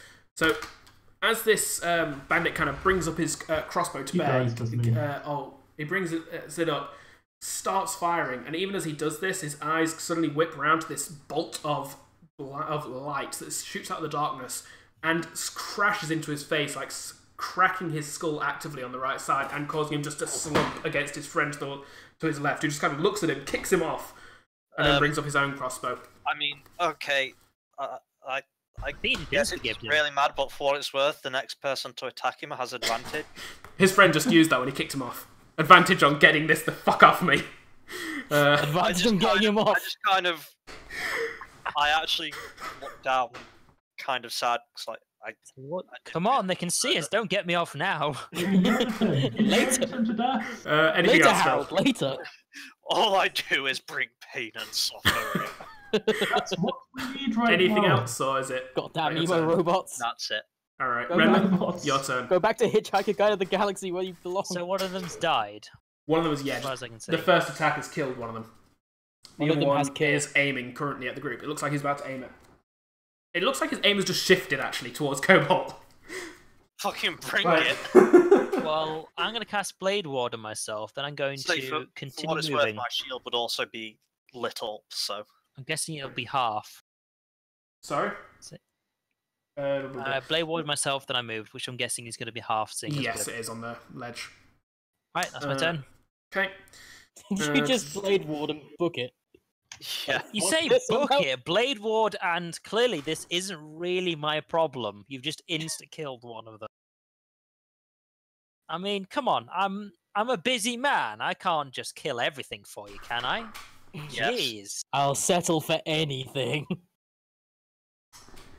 So, at this point, the boss steps out of the shadows. He passed his stealth check. Oh, Moves forwards. And brings a crossbow of his own up. Unlike his two minions, he actually has a heavy crossbow as opposed to a light one. Brings it up and points it at Anwar. The only one that... how do you make it so the token gets squished? How do you even What? do that? What do you mean squished? The I mean, the bandit size has change. changed. Yeah, the bandits that's dead. El I'm not Bandito the sure. First. That's just kind of disappeared. Wait, who did... I didn't I even mean, notice I that. gave him the dead thing, but I I don't know how... wondered why this one was had the little thing saying it was stacking, and then I moved off and there was nothing there. Well, I gave him the Huh. cross, which was the state dead. I don't know. Oh, no, Either way, why is it? the bandit captain. They- He dead. is going to fire. I've no I idea. think me and Mike did it at the same time. That could have been why. I don't think he can with. God damn it. Hey Matt, you're the most Matt or Phil or anybody who knows. How does reloading in crossbows work with multi-attack? That's You can't reload. You can't reload unless you've got the crossbow expert feat. That's right. If you don't have that, then you can only make one attack a turn. That's right. To be fair, if he has a multi-attack thing that says he can make multiple attacks with a crossbow, presumably... He doesn't. I'm giving him a new weapon because he doesn't right. have one by standard. That said, no, we'll say. Nestled in a crevice on No, the wall. he's got a heavy crossbow. He only gets the one shot. He's going to fire at Anwar as well, believing him to be the easiest target that's shown range capability so far. However, he is very much wrong as the crossbow bolt kind of hits the wall just above Anwar, who has to duck just to avoid being hit by it. It's a good thing I wasn't taller. That could have hurt. The other bandit then steps forwards himself and takes an aim following his boss's shot. Actually, no, he's going to still fire at Cobalt, like he's scared of the person that just exploded his friend's head. Bring That's a 15, which is going to miss. You basically just bring your shield up and batter away the crossbow bolt as it skitters into the ravine below. And Crevice. then we add everybody else to the initiative. Yay! I could be useful. Don't get... it's still a ranged combat. Useful. gonna say, Eldith. I'm glad I had the guiding bolt prepared. I have a crossbow. Eldith keeps up her Never dodge thought I'd use stance. it, but I have one. Anwar, your turn. To be fair. Do I notice that? Eldith's kind of not really able to do much at the moment? You know, just from like being around them, that a few of your party members don't have ranged weaponry. I hand her a crossbow. She is about 15 feet away from you right now. I do not hand her a crossbow. I take a shot at the captain. Okay. And you know what? You know what? For the sake of Do it. why the fuck not? Do it. Kaboom! It's a Come this is a full-on fundamongal. I'll eat lad. To be fair, I imagine your gun makes a lot of noise anyway in here. Oh, Mine This does. especially so. I know okay. this especially so, but I'm saying I would assume. So, let's see how much damage this does. Critical hit for Nice. 13 piercing and 5 thunder damage. Was this on the big guy or the captain, Captain. or this captain? All right. Captain, yeah. on Captain Alright. Jack Sparrow. And that's already doubled the damage, right? That's already including all the doubling and everything like that. So, there is an explosion roar that echoes around the room, actively vibrating the rock of the cavern as this pellet smashes through the chest of the captain, who grits his teeth and brings up his crossbow again.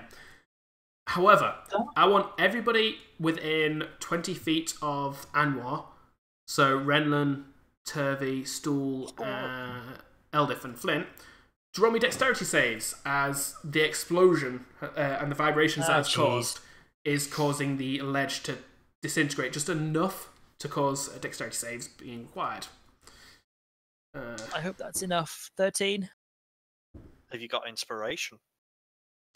I do, but He wants to use it on XP. I mean, well, no. I always keep one more inspiration. Every other inspiration gets rolled as a d20. let me put it this way: you know, it's about an 80-foot drop. Yeah, but I can also teleport, so it's not all that bad. It's not a huge issue for Renlan. I suppose. Sure. So, as this occurs, everybody is kind of rocked back and pebbles and bits of rock fall away from the ledge. The only person unable to keep the balance on this is Flynt, who kind of tips forward, his arms ahead of him, so he's unable to grab anybody at this time as he falls. We'll get to that on his turn. For what it's worth, the captain was injured, but he is still up. I should rather put his damage on. Try and grab Flynt reflexively? That'll be on your turn. Which I think... I was going to have stuff, have him doing stuff on his turn, so I'll say that you can do stuff on your turn for him, which is your turn now. So, assuming that Matt doesn't want to do anything else, you don't want to move or anything. No. All right. In that case, Phil, what are you doing? I can see Flynt's falling, kinda.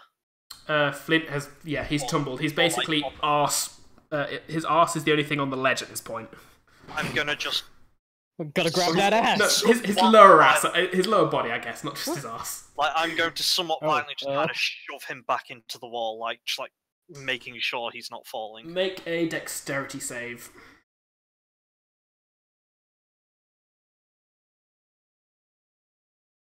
At disadvantage, because you'd be having, if you're holding your shield, you'd have to use your hand that's injured. Let's say I'm not trying to grab him. I'm physically just. You're still using the arm, which just using the arm would cause shoots of pain, especially since he's to the right of you. So yeah, you'd have to use that arm. So unfortunately, it is. It's the my case. left hand that's unusable. I thought we agreed it was your right hand because your right hand is your weapon hand. I've got left hand listed. Do you use your left hand for your weapon then? For my mace, yeah. Yeah. Okay. So yeah, never mind. It is your left hand. So I'm actually shoving him with my shield. So yeah, you don't get a disadvantage on this, and then you are holding on with that arm. Sorry, I knew it was your mace arm, but I assumed you were right-handed. Yeah, I don't know. I believe we had this conversation at some point. I'll trust you if you've got it wrote down. Oh, sweet Jesus. That did not go well for you. It didn't, but let's do that because it can't get any worse. 11. It literally cannot get worse, yeah. You are quick enough to grab him, but you're not quick enough to kind of secure yourself at this point. It will require a strength saving throw as well to hold on to him and hold your ground. If you've got DC 15, I'd say that you managed to just throw and roll. Strength is better for me. By one, but I'm not looking. Nice. Yeah, you. Yeah, I'll do it. You back against the wall, focusing all the effort into your feet and hoping against hope that the ledge beneath you is stable. As you basically grab onto Flynt's belt and pull, pulling him back. Flynt, arms flailing wildly, is pulled back onto the ledge. A look of shock on his face as he looks at you and says, "I had that. I'm gonna grow myself another hand. Catch myself. Definitely what was gonna happen." As you do, just grow another hand. Now you can just use your spell on them instead. Yeah. Kamar, your turn. We'll say that was a turn's worth of stuff for you there, Cobalt. Okay, That's so You saved a Literally life. not- This is a turn. Sorry. literally no idea how crossbows work. So can I pull my hand crossbow out Mhm. and fire it in one turn, considering it won't be Yes. loaded or anything? You can. You pull it Okay, out, cool. throw a quick bolt in it, and load it. And Can I shoot still it. see these people? What's the range of the hand crossbow? 'Cause I know it's less 30, than- 120. So you can do this, but it's at disadvantage, unfortunately. Yeah. then. You can. And then can I Yeah, you still add smite to it? No, smite is melee, I Smite believe. is, smite's melee. Only, yeah. Oh, So No idea. disadvantage, range attack roll to do this. cool. Don't And think are it you has to be shooting- melee. What does You the thing for smite say? So it depends which smite. Like regular paladin smite. I Yeah, like I have no idea. I didn't read anywhere that it mattered, but then again, It I used wasn't to. What does it Again, say? I'm going with old. When you hit a creature with a melee weapon attack, Yeah. right. Okay. Oh, well, there you go. Is that the same for the other smites? Yep. Okay. The smites- So all smites are the same. Okay, never mind. Just gonna regular patoing, Which which is is nice. unfortunate because I would love to just send a smiting bolt at someone. I'd love to make a ranged paladin at some point, like an Well, archery. it doesn't sound like it's smiter. particularly feasible. Well, that's what I'm Yeah. meaning. That's why I'm a bit disappointed. That's the thing. Although you could probably homebrew that as a thing vanishing quite easily. I guess. that would Hang on. I'm massively not buff certain them I've got this written down correctly. How do you figure out your attack Dex bonus? modifier plus your proficiency bonus, Oh, so it's actually right. My dex is just shit. Okay, that's fair. and you're rolling at disadvantage again. Yeah, that's fine. So +3 twice. So there. I mean, good start, but there's a disadvantage. Ah, Get it. Yeah, that's pretty Still good. shit. Not bad. It's still good. Is that It's still a just, hit? It's just You're aiming at the unfortunate captain, right? waste. No, yes. That's a hit then. Yes. By Roll your sheer damage. merit of he is closer. Uh, I would have hit the other guy who was closer. so I think it's damage. 1d4 or 1d6 D6. I've got plus here. your dexterity modifier then as well. So that's +1. 1d6 +1. Pardon me. Quite you. Ugh, 7. that's yeah. It's max Respectable. damage. Uh, So yeah, so that works. as you pull out this little hand crossbow, this this measly weapon, I'll put it out at arm's length, kind of like adjust it, like you're not used to this. You kind of Yeah, this really feels wrong on awkwardly all look, levels. pull the trigger. Feel like it might have been a bit too soon, but no, it flies upwards, arcs. It almost takes a full 3 or 4 seconds to actually reach its target, who kind of looks up as it then just kind of straight into like between his shoulder and his left breast. Jesus Christ. It's always the shoulder. Actually, that wasn't the Never shoulder. mind, That was carry on. between the shoulder and the left breast. I literally just said that. right in the nipple. He just Uh, there like, that little thing's never gonna hurt anyone. Oh god, my chest, all of my organs. But you do realise, looking at this little measly weapon, that was surprisingly effective. You didn't It like it feels at all. wrong. Yep, It feels. yeah. I'm not a fan of this. that's fair. This is awful. Renlan, what are you doing? I audibly sound disgusted with myself. Right. It echoes a Who little looks bit. the most injured out of the bandit and the other one?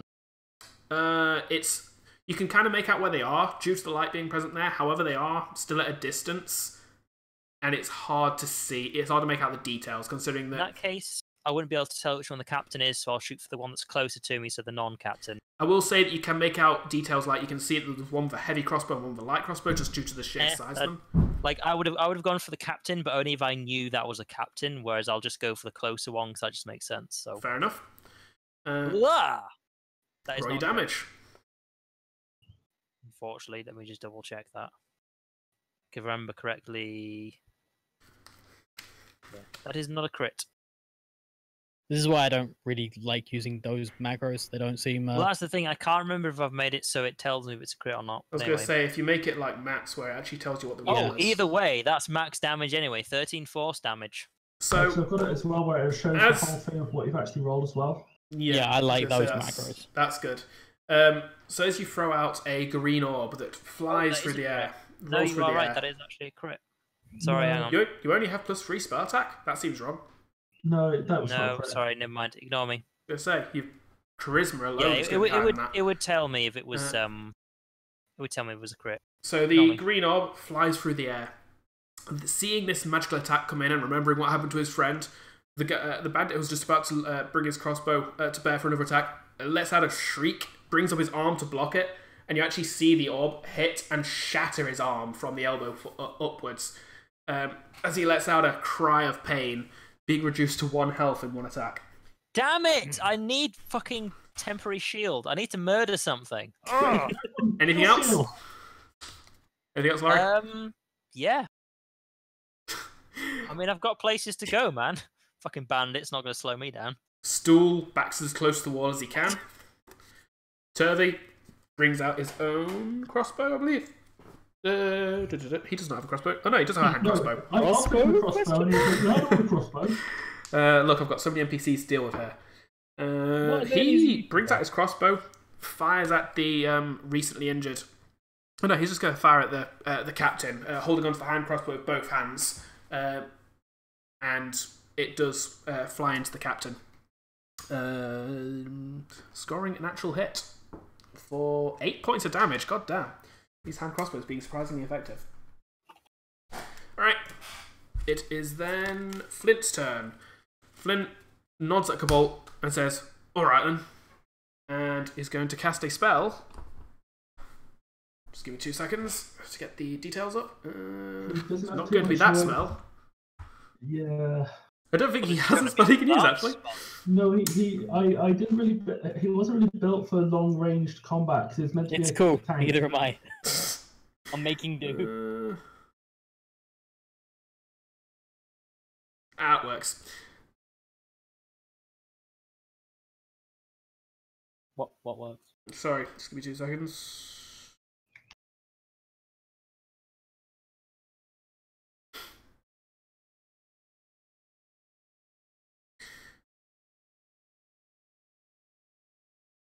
What? That makes no sense.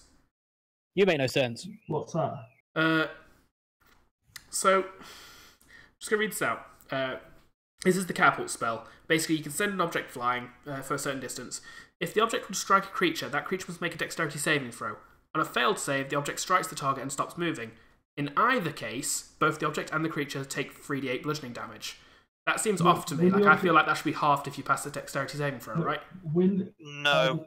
The creature, on a failed save, the object strikes the target and stops moving. If it doesn't make the save, if it makes the save, it goes past it and continues in the line. And whatever it does eventually hit, whatever it does hit the end, the object and what it strikes both take the damage. But it just says both the object and the creature or solid surface. It doesn't say the object or solid surface that it strikes. It is. I'm going to say that is it hits or it doesn't, because that makes sense to me. Yeah, I think the idea is it's a line and it hits, like it continues going. Like if it hits, continues going unless someone stops it or it goes past them. That's what I'm assuming. But the way that it's written is basically you get a dexterity saving throw. If you pass this, if you fail the save, it goes through you. If you pass the save, it hits you and stops. Either way, it's hitting you. It's just whether it goes through or not, which is dumb. That just seems like it's the wrong way around. Yeah, especially as a first level spell. I'm going to give them the save. I've just copied the spell text. Right, so what are you doing? He's going to pass the save, which means that it does do only half damage to him, unfortunately.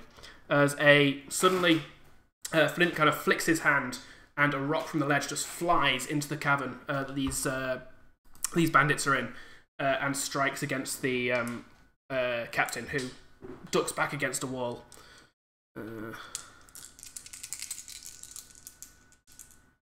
Yeah, see, that's actually worded differently to one that I had, Matt.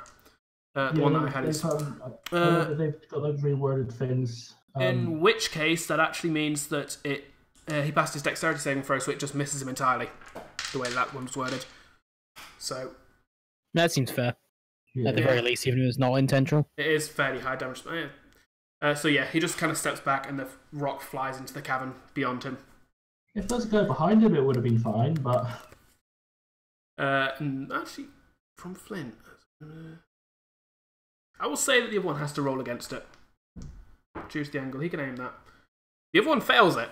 So the guy who's just had his arm shattered by the Eldritch Blast lets out a shriek, kind of looks up to see his boss just kind of step backwards, like, you know, the orc from Lord of the Rings style, like seeing the catapult coming in, just kind of steps back, and this rock just flies at the guy's face, just and falls backwards. Not my kill, damn it. Yep. And you all kind of... you can't quite hear what he's saying, but the captain just kind of looks at him and mutters something. At this point, flying rocks. it's the captain's turn. He just kind of looks at you all and says, not worth the trouble. Already cost me 2 men, and he just backs away into the tunnel, disappearing into the darkness and using the wall itself and the cavern as shelter against any further attacks. Goddamn coward. Says the guy who was slowly running away during the fight. It's not running away. I just have things to do. I'm just casually continuing on like, oh, It's not running away if I have things to do. Just casually Smash run his away arm from off. the Just combat. keep going, you know? It's just a chill day. So, I've got shit to do. You're annoying me. I'm solving the issue. Exactly. you You do... might know what it is. Pardon me. For what it's worth, again, just explaining the mechanics of how this works to you guys, in case it affects any decisions you make. This, having an encounter basically means that the drow are slightly catching up with you. The idea being Oh, you were you're delayed. actually writing a number of how close they are. Yep.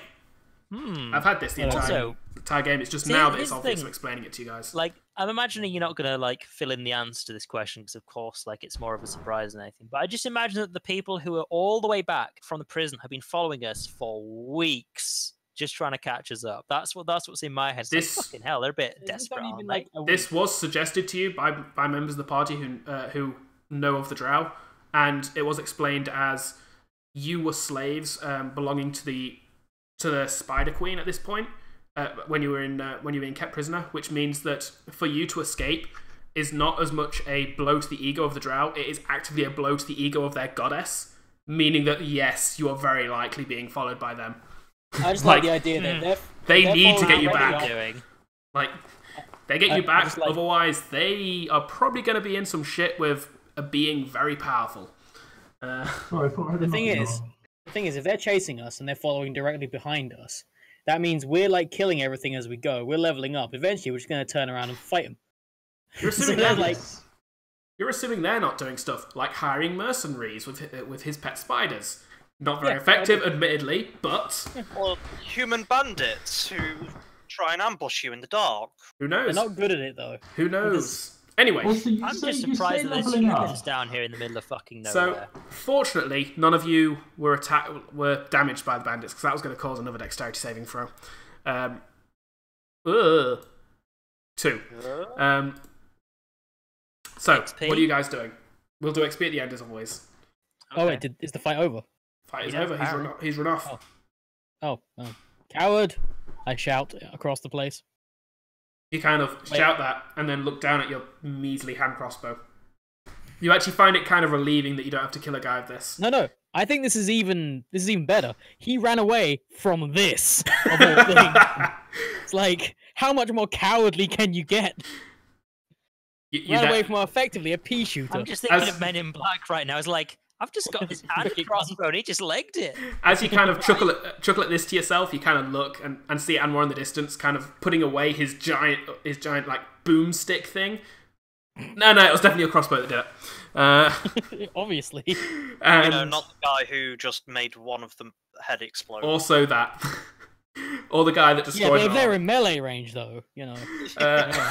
Yeah. So, asking what we do next. what are you Yeah, guys carry doing? on going. I mean, they're just some shitty bandits. I don't know. Yeah. We I should am leave. deafened. I'm quite deaf, so I shout, "Keep moving!" Unable to overhear myself over the ringing in my ears. Yeah, everybody's ears are ringing at this point. The thunderous shot did reverberate around the ravine. It was very audible and Oh, the deafening. acoustics in here are marvelous. So I'll at that, just kind of say a shark bait and yuck around. Shark bait means spider bait. Spider are you asking this quite Shark loudly? Or bait. asking, That's great. Ooh-ha-ha. Yeah, that's, asking the that's party? literally all I've been thinking about every time. Actually, sorry. Before we carry on, considering it's 9 o'clock, I know we've run over a bit later than we normally have break. But does any of you need toilet break or anything? Just keep I wouldn't going. mind just I mean, I'll grabbing a drink grab a quick. drink. If Yeah. you want to do but- that, we'll take a quick break. 5-minute break just for people to do stuff. I'm gonna stick around, so I'm not gonna pause my stream. Okay, I'll be back in a minute. Cool. Same. I will be back in a second, and hopefully it won't be a case of, oh boy, we started, oh, food's here. That would be nice. Would it be nice, though? I've ordered the food for 9, but I imagine it's probably going to be closer to 10. I hope it's closer to 10. Right, back to sec.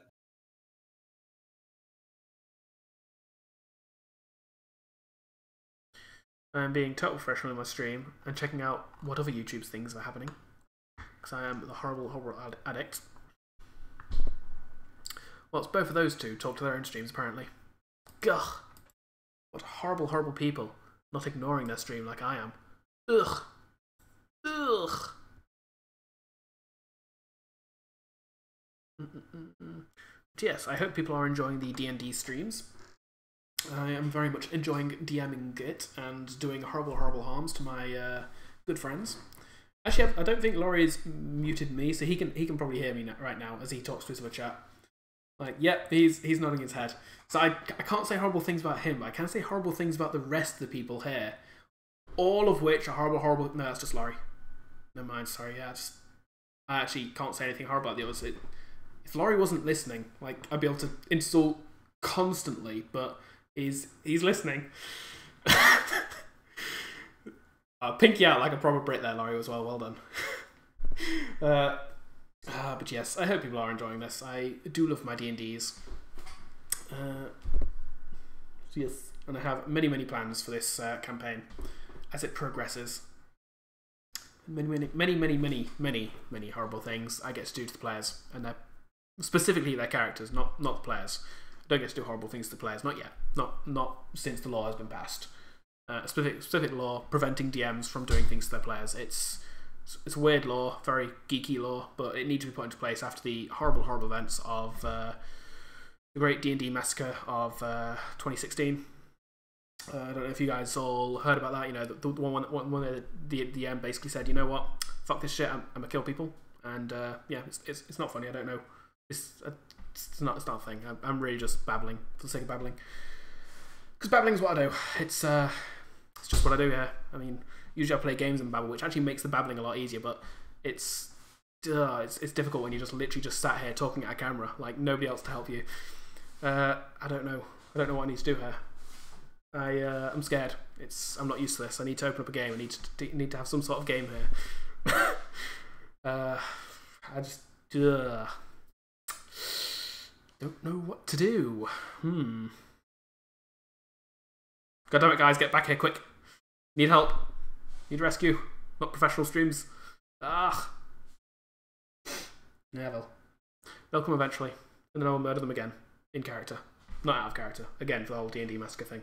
Law been passed. Blah, blah, blah, blah.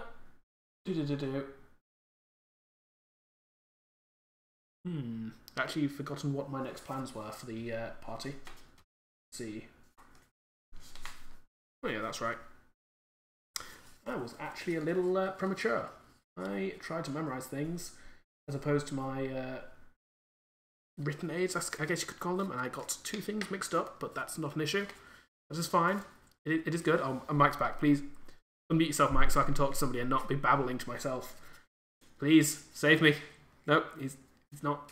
He's still muting me. He's not. Oh, God damn it. Paying attention to his own stream. Pay attention to me, senpai. No. Senpai notices me. Just talk to me, right? Damn it. I mean, you've been muted this entire time. Don't act like I've not been talking to you and you've been ignoring me, you little shit.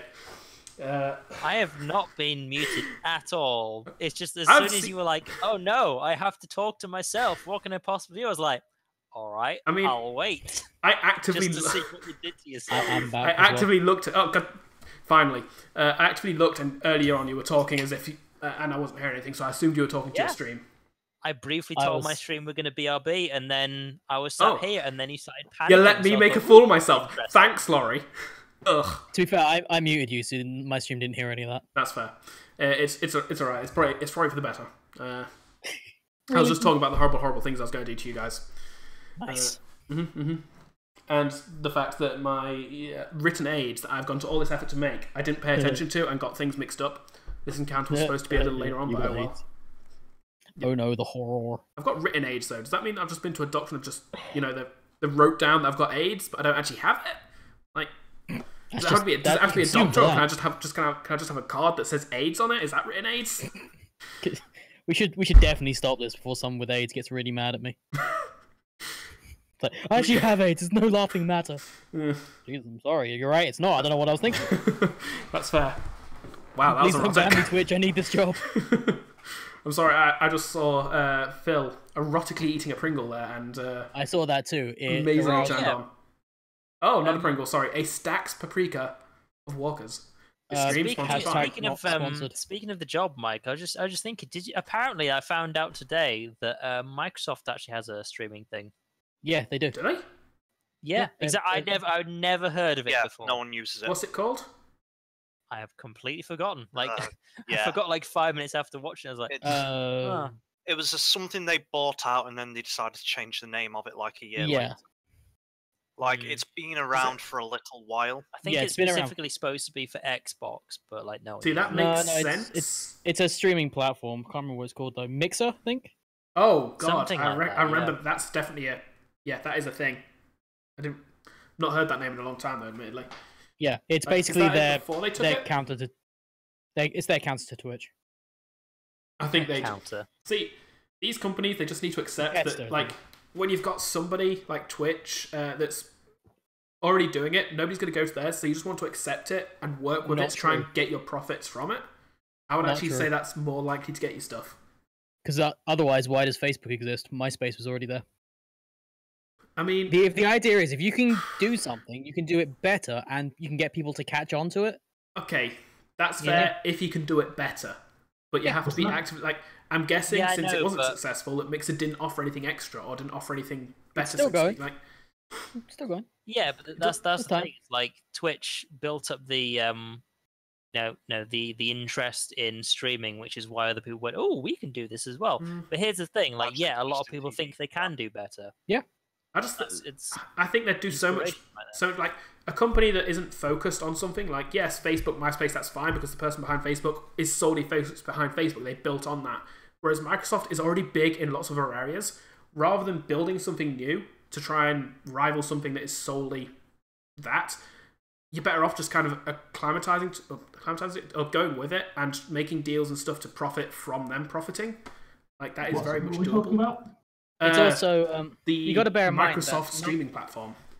Got to bear in mind that nothing is forever on the internet. I mean, like, some stuff is forever, but like companies, they come and go. Diamonds are forever. Like, people are wondering what's going to happen to YouTube because of all of the storms they've had to weather recently. They are not making anywhere near as much money as they used to be. So now is the time for someone to strike and loss. Yes, but now they're not making like anything from it because of like all of the advertiser stuff that's happened recently and all the many controversies that have hit the news recently about it. It's just like now would be the time that someone could strike and take it down. It's the matter of, is anyone going to? No. It's not so much about the channels, unfortunately, in that case. So it is YouTube has the viewing base right now. It's the viewers that would have to switch over. So they'd need to do something based around capturing that audience. Either way, D&D is what we're here for, not internet politics. No, I think I like internet politics. Sean. It was an interesting D&D game based around internet politics. Either way, we're all here, so let's get back to me trying to kill you guys. Yeah, indeed, all back. So, last time... No, we're not doing that again. Dun. 2 seconds. God damn it. I thought we were ready. Look, I've chased him away with a muffin. What is this? I mean, blame him. You okay there, Beanie? Dun, was it the muffin that scared you away? Dun. Sorry, I just had to top you. Like all the paid advertising you guys but mine are bigger. Hey, I mean, I didn't show off that they were the amazing chocolate chip muffins from Sainsbury's. That is also fair. That's fair. Hold up your palm when you get that. That's the dun for you. The only thing that I owe people money to is Relentless. You're not even drinking the good Relentless. The amount of... I gladly drink the sugar-free Monster. I don't have any Advertising. I love the white sugar-free one. I fucking love it. Yeah, it's great. Anyway, as promised about 5 minutes ago, let's get back to the D&D. I don't believe you. You guys have finished off the bandits. What are you going to... Well, you carry on along the ledge. It takes about... Did anyone actually say they'd seen Yuck Yuck or... Oh, sorry, yes, you were asking that. Bait? How loud were you saying that? Were you just asking the party in general near you, or you were just making loud it enough loud? Our group could hear it, maybe a little loud, because I knew they were off ahead. In that case, I will say, especially with the echo of the cavern, you do and hear also, actually, yeah, given all the noise that's just gone on, I'm not that concerned about being quiet. Actually, yeah, just naturally, you're actually speaking a bit louder because you're slightly deafened still, so yeah, you're doing the thing of you can't quite hear, so you're raising your own voice to make up for it. I've been doing that for the last however long I've been deafened for. At which point you hear from at the front, "We're still up here, guiding the way." Yup. Come on, follow the ledge. Quick. Yup. Yes. I never stopped moving. We should follow the sound of the hideous beasts up ahead. Maybe not so quick. Some of us would like to not fall off. What? Ledge only goes one way. We just want to get off it quicker. You guys can make your own pace, and we'll wait for you on the end. That works. Yeah, it does. At which point you all kind of carry along the ledge. It takes about 3 or 4 hours at your pace. Oh, Jesus. Yeah, especially with people like Eldith and Flynt and Cobalt are all kind of having to move at probably a third, if not a quarter of their pace, just to avoid falling again. And so you are moving extremely slowly along this. It is very much delaying your travel. You're probably in a day where you could normally do about 6 miles of travel. You're doing about 3 or 4. This is an unfortunate delay to your journey. However, you do eventually get off the ledge and end up in a large tunnel once more, with stable footing and no ravine beneath you to fall into.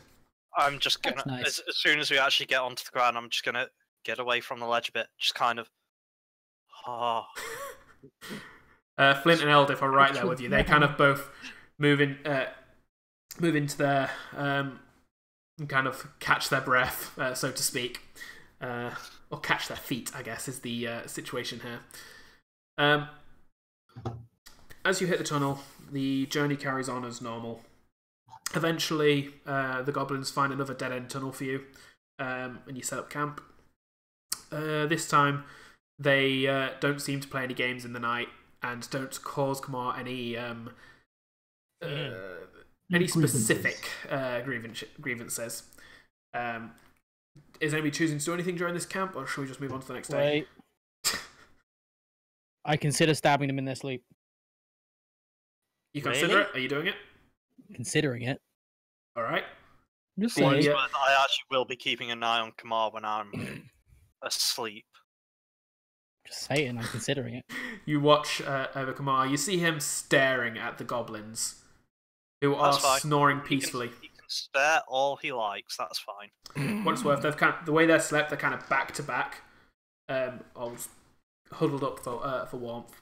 So what you're saying is, if I attack them, I could get them both in one swing. Yep. Ooh, these are options. I like this. I'm going to think about it. You see Kamar kind of staring at them, and he starts to think about something, and you tell this by the obvious amount of pain on his face as the gears start turning. Nobody's oiled up there in a while. Anything else this night? Just keep watch, mostly. In that case, the following morning comes. Are we going to have to murder a paladin? Once more, as you are all getting yourselves ready, the goblins disappear. Again, not given an explanation, but are gone for about half an hour. Returning. This time, there's neither of them are carrying anything. However, you can see crumbs and bits of mushroom juice around Spiderbait's mouth. Very obvious that they just rushed their breakfast before they were threatened with losing it. Again. You set off on your journeys again. I'm guessing you're going to go at a normal pace again? Yes. Yeah, sounds good. Okay. Sure. You set off and carry on along the tunnel. Again, the day is fairly standard. It's rocky tunnels with fungal growths throughout. There's nothing special that really crops up. Give me 2 seconds just to quickly check something. Has anyone ever noticed that the two goblins with us kind of look like an up arrow and a down arrow? Wouldn't surprise me. Well, if that's now on you purpose. mention it. Where are they? Seriously? Oh, there they are. Yeah. Also, Yuck looks very, very evil. He does look kind of Of evil. course he looks evil. He's a dirty hobgoblin creature. Wow, that's racist. Not even getting his race right. Ugh. They all look the Got it same to half me. right. They all look the same to me. I took a guess. What do you want from me? Correct species. Actually, the species is goblinoids. Yeah.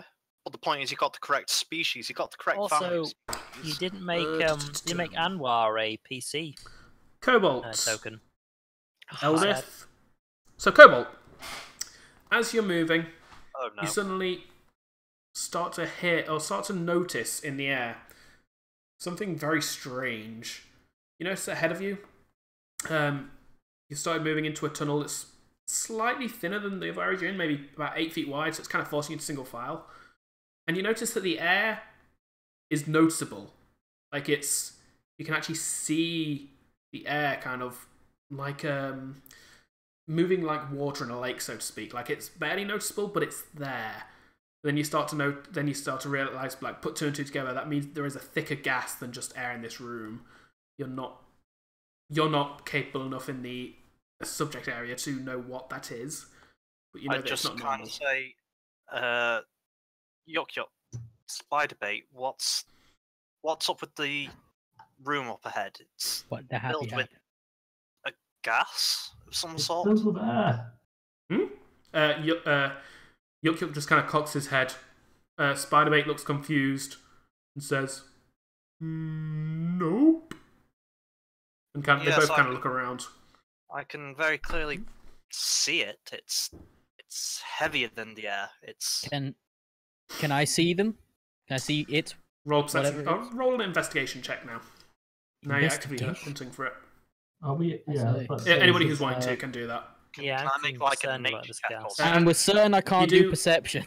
You do actually notice that Eldith has kind of moved up next to Cobalt, and she seems to have noticed it as well. Like, she's keeping quiet since you're dealing with 20. it, but she's quite obviously noticed it as well. We're super certain that I can't use perception You can't. because I'm proficient in that and have +0, whereas investigation is -1. I'm sorry, this isn't actual you're hunting for it kind of thing. Why you gotta be like that? That's what investigation and perception are. That's the 2 different skills. No, why you gotta be like that? I gotta be 0. Clearly, it's filled with There fire, is- mate. Absolutely nothing wrong with what is happening ahead. The rest of the party is just delaying your journey for no reason. That's damn stone 0. creature.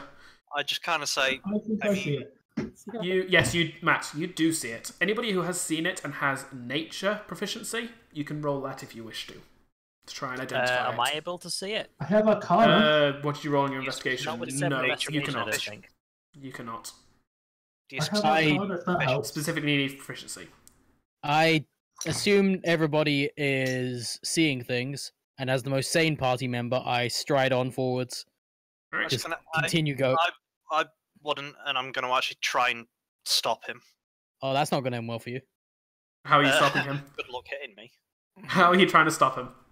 I will I try. would just hand on shoulder. Kamar, Cobalt's just put a hand on your shoulder. And I'll also just say, hold on, human. Wait, Oh, aren't you dear. also human? No, I know. Half elf. I'm half elf. You're the Oh, only. okay. All right. Although, to be fair, Renlan would very much pass as a human, so it might be to this point that Kamar has not noticed he's not human. Like, No, a I half-elf would notice would he's look not fairly human. Mm, Specifically. Gonna say, half-elves what aren't would be- hugely noticeable, especially depending on how diverse they are towards one race. I don't know He's how- half-breed scum. I was about to say, it's also Kamar. He's That's true. He's got a radar for this thing. I know one thing, Raystar. and that is I hate everything else. A race star. Okay, So- I react to the hand on shoulder saying, you best remove that metal creature, lest I remove it first. I mean, I'm stone. You could at least get your racism correct. Oh, you don't want to be hitting that button. You never hit that button. I know one thing. You know one thing, which apparently you don't. At this point, Yuk has moved. Just kind of. At this point, Yuk has moved forward to kind of investigate what you're talking about. In the process of this, he's actually moved into the gas, like he's obviously not seeing it. I'm actually going to keep a watch on him. Mm-hmm. See what happens with him. Looks around and says, "Nope, nothing here." Is there a particular smell, perhaps? Does anyone have a fire? I've got Yes. searing Why? smite. I mean, if this You'd gas be so is kind flammable, to just chuck some fire down there. this gas is flammable, we could be causing a sizable explosion here. We could. We're outside the gas, though. Just, stand to the sides. Totally And how that if works. we cause a collapse in the tunnel, I we can won't be able to understand how carry you may on. not realise this, but but would you gas rather we expands collapse the when it tunnel? explodes. Would you So- rather collapse the tunnel I while would we're actually, outside for what it's of worth, it? Matt, I would actually say that Anwar does know that. Like, as an Yeah. artificer, that's something he knows. If we blow the gas up, it won't be a case of we're outside of the gas. It's going to be the entirety of the length of this tunnel for probably a good, I'd say maybe 40, 50 feet in each direction at least, is also going to be covered by the explosion. I mean, the goblin isn't affected Gas. so far. What gas? What are you talking Yeah. about? Maybe there's just a strange color of spores in the air, perhaps? No, this is no spore. You sure? I don't see anything. I shake the hand off my shoulder and then stride into where the gas supposedly is, and then say, before it has a chance to do anything to me, I say, "See, nothing to be afraid of." As he's doing this, you do notice Yuk just kind of bring his hand up to his head, almost absent-mindedly rubbing it. And as Kamar steps in, you breathe in. The air does taste a little funny here. Roll me a Constitution save. Like ha funny. Like roll me a Constitution save funny. Like brain That parasite doesn't- funny. That doesn't sound funny. It's funny to me. It's hilarious. Con save. Brain parasite. Oh, that's not good. Brain parasites. You take 10 points of poison damage. Goddamn. Ooh. That was a max roll there. Well, that's Yeah, but that's unfortunate. Ow. Immune That's to quick disease. death Damn right it. there. Immune to disease, Yeah, not poison. Where are my immunities? I don't think I have any. Don't think anybody's immune to poison. The dwarves are resistant to it, but nobody's immune, I believe. I'm not immune to it, but I don't need to breathe. So, basically, at this point, Kamar, you take a deep breath. You realise that the air tastes funny, and then you get this painful sensation in your temple. You kind of bring your hand up to kind of press against, like to grab your head to one, and just the touching your head causes a shock of pain to rack through your brain as a migraine-like headache suddenly racks you. I move forward and I assume this is very clearly he's in pain. I fall to the floor and screech in manly agony. Okay. Yes. I stride forward and just say, "I'll get them out," and then well, those that are in I'll there. shout at this up point, to Yuk Yuk has stepped out. He's seen what happens to Nope. to Kamar, and kind of steps out. Kind of as you go to pass him, Cobalt, he just kind of prods you and says, "Heals, please. Head hurts." One moment.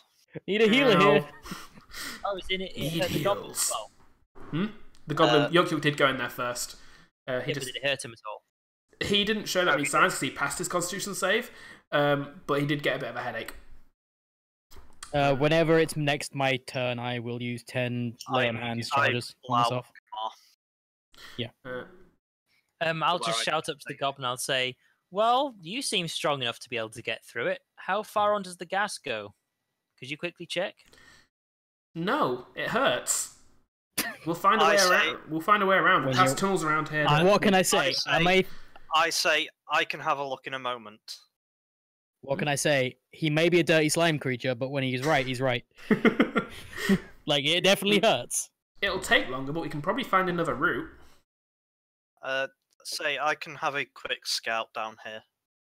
Well, either way, so you've reached Kamar. You can kind of help him out of there. Like, I just get him out. Yeah. For what it's worth, Kamar, you do still have function of yourself. Like you can especially with him guiding you, get out easy enough. Yeah, and as soon as I do that, as I'm still clutching my head in agony, I will lay on hands myself in the face.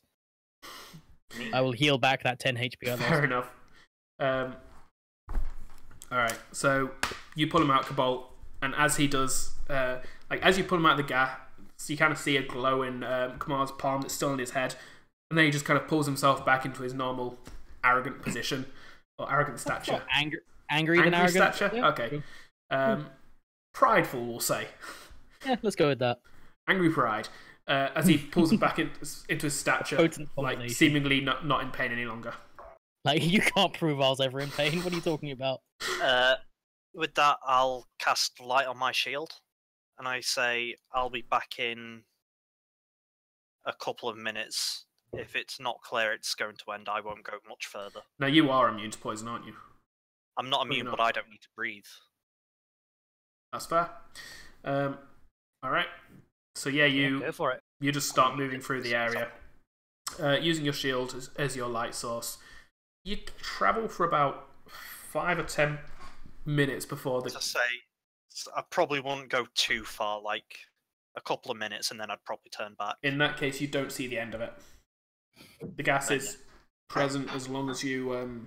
for the entire journey, if you go 3 minutes. I should say that I probably would go about 5 minutes, yeah. 5 minutes? I'll say after 5 minutes, you do exit out of the gas. The tunnel... you actually, as you're going through, about halfway through this 5 minutes, you do actually start to hear a hissing sound, and you can see that there is a natural gas leakage in the floor below you, whereas a hole has formed, and you can actually see the pressure of this air. It seems like it must have been a recent earthquake or something that has released this gas. Maybe someone fired a very, very loud gun. You know that the gun wouldn't be... The gun wasn't powerful enough to do that at this distance. Like, you've been travelling a good couple of hours. Maybe it was. In fact, you've rested since the gun was fired. I say, right, as soon as I see that, I'll have a quick look for the end of the tunnel, as you say, but I assume that would be the source. I'll head back, and I'll tell them what I found. Okay. And I'll say, if we could block that leak temporarily, and then unblock it, we could put some distance between us and any pursuers. As he says this, Anwar, you realise that whilst that'd be a good plan, there is a flaw in it in the fact that the gas needs somewhere to escape to.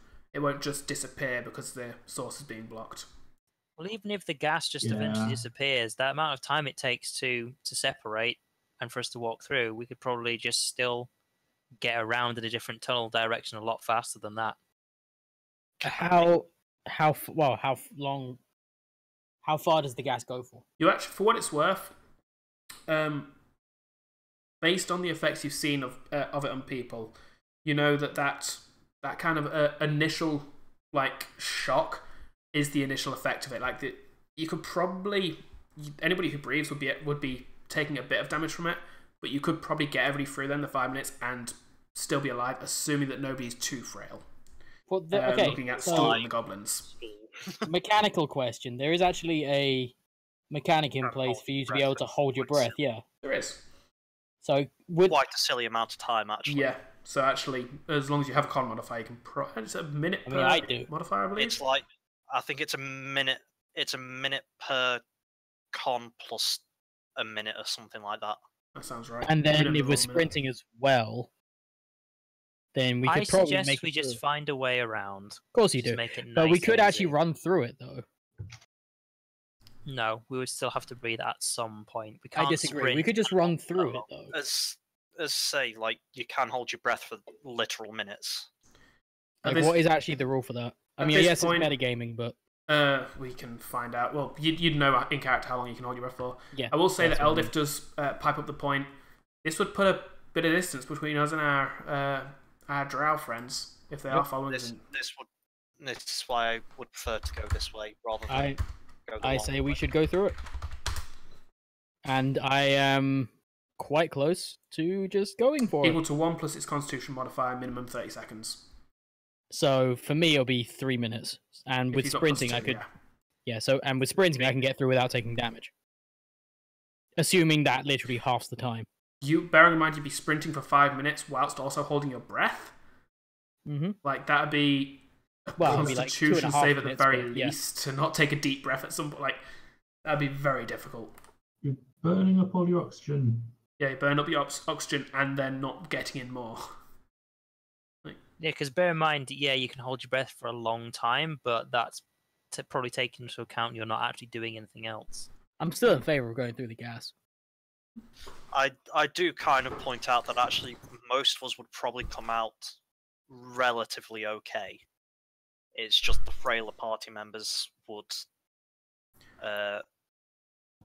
they wouldn't fare very well It's with going it. to put a lot of people close to death, but I don't think it's going to actually kill anyone. The risk It's is like- just... I actually say it will likely kill Stool. was good. Well, that's why I was thinking I'm Elva just going to kind of nods ahead of that, and then she kind of stops and says, "Do mushrooms breathe?" I actually just kind of cocked my head at that, like, I think so. Like, Eldif just kind of turns and looks at Stool, who's just kind of wobbles backwards slightly. Like, Small unsure of creature, what's do you happening. require breath? I'm At this actually point, going to, like- there is a cloud of spores that shoots out, and you hear the voice in your head. Yes, breathing good. Need breathe. I mean, out of character, That's- I could. that's that one. Can I? Would I be able to move at full speed if I was holding stool? Yes, Stool is a very small creature. Yeah. So, I say the solution is quite simple. We will all move as fast as possible, and I will carry the small creature. I actually, You- this I say, I can do that. I don't require to breathe. As soon as Kamar says it, everybody feels the empathic, like no, empathic slight fear, like shiver So throughout I'm them that you can tell emanates from Stool. As soon as Cobalt says it, that fear turns into complete terror. Like, this actually depresses, like, Cobalt, this actually kind of Yeah, I depresses you actually, slightly to feel I this. noticeably wince and look like more depressed than I have in days. It's just like, And this has been a very depressing adventure. I actually just like lower my hand and go, no, silly me, of course you wouldn't want to be near me. Straight up turned into Marvin from Hitchhiker's Guide to the Galaxy. Of course. The doors sigh. It's terrible, isn't it? Sorry. Gives all the Is doors a there any cheery way disposition. That I I don't know why. could finagle up some sort of breathing apparatus. Something just be able to provide like a small amount of air. To a mushroom. Roll me a artificery check, which I believe which is intelligence plus What? proficiency. MacGyver check. MacGyver, that's what we called it. That's right. MacGyver check. Yep. Okay, as soon as I select Anwar, I can. Where the hell is? There we go. 6. Unfortunately, the only kind of ideas you have in mind would require either more tools than you have or more time. Wait, than did you you say have. intelligence and plus proficiency or just intelligence? Intelligence plus proficiency. 8. 8. That's still the same, unfortunately. Yeah, that wasn't a good You don't roll. have the tools, you don't have the time. Oh, that was the door. One sec. Alright. The rest of you want to throw around any ideas while you're waiting? I mean, you know my idea. I still think we should just find an alternate route round, unless you're all okay with Kit potentially killing some of the smaller members. I actually say, I ask Yuck and Spiderbait how much of a detour would their detour be. Don't know. Depends on the corridors and the tunnels around here. For all I know, I could pick one that takes us back on ourselves for several hours. And for all we know, I they can could just pretty lead us into yet another trap. I can pretty... Hey, we haven't led you into any traps. This ain't not our traps anyway. Those bandits were hardly a trap. For all we know, like, the way we're finding our way here, we basically know a direction that we're kind of heading in, and we know which tunnels go in that direction. This was the tunnel that went in that direction the last time we had a turning. I think there's a couple of turns back that could probably take us in the right direction. And if it did, how long would that set us back? Assuming it doesn't turn, an hour or two.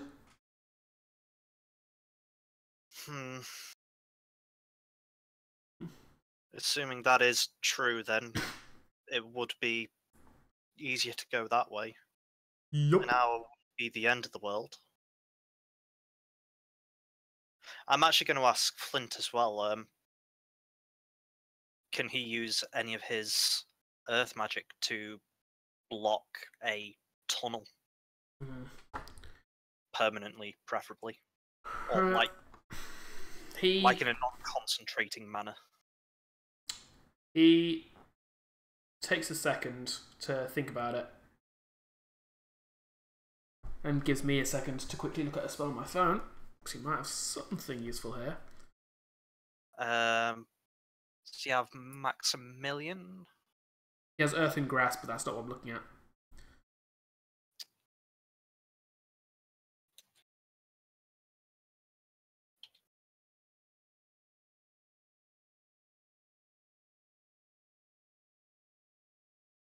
I'll say that works.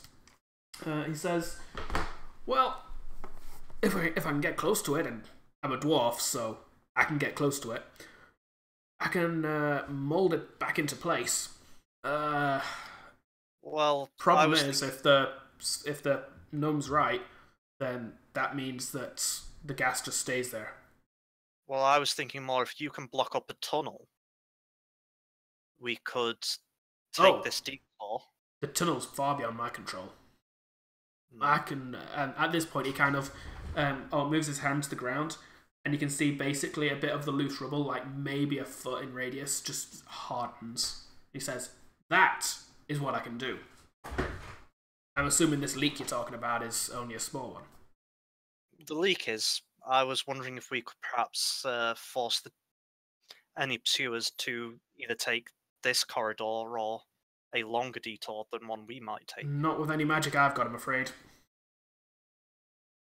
I mean, if you really think our only option is to go through the gas, one thing you might be able to do is when you actually get to the leak itself, you could actually mold it so the thing actually gets bigger. I mean, we're running through it and getting past it already, so if we make it even harder to get through, maybe the drow following us will actually have no choice but to go in a different direction, because they might find an easy way to go through this gas. I start angrily grumbling. That's fair. The longer we take about this, though, the more they're catching up to us. This is the issue. We still have to get through or go round. And at the moment, it sounds like we may be going round. Fuck your muffins. You do have amazing Palmo now. Sorry, I've just noticed. What have I missed? I start grumbling louder. At this point, Cobalt asked Flynt if he can do anything about blocking the tunnel. Flynt said that he can't do anything about the tunnel, but he could, if he gets to the leak, he could block that. Cobalt then suggested actually getting everybody through and then making the leak bigger to make it harder for drow to follow. Did you not? Was that no, not that you? was Renlan. That's what I said. Oh, sorry. I suggested Brain not working. I suggested we took a detour and block the tunnel behind us. Okay. So the drow would have to take the leak, or for some reason I thought you were the one that. Either way, Was it because it was a smart idea, so you immediately didn't think I said it? I swear I just heard it in Phil's voice. I swear I looked at his camera and saw him describe. I'm going crazy. I'm legitimately going crazy. And that's worse for you guys because I'm the DM, bitches. So you're a DM, bitches. Yeah. Yes, I DM for bitches. Unless we have a way to get our more fragile members through, I guess we have no choice but to make the detour. I mean, enough talk. We should act right now. At this, I actually I'm turn actually and look looking at at you Kamar, like noticing that he's also. Very well. standing What do you still, so- suggest? You had to ask, didn't you? I run over to Stool. I pick him up, I'm gonna no. That is a horrible idea. and I run into the gas. all right. I actually, You had to ask. can I actually see you trying to do this?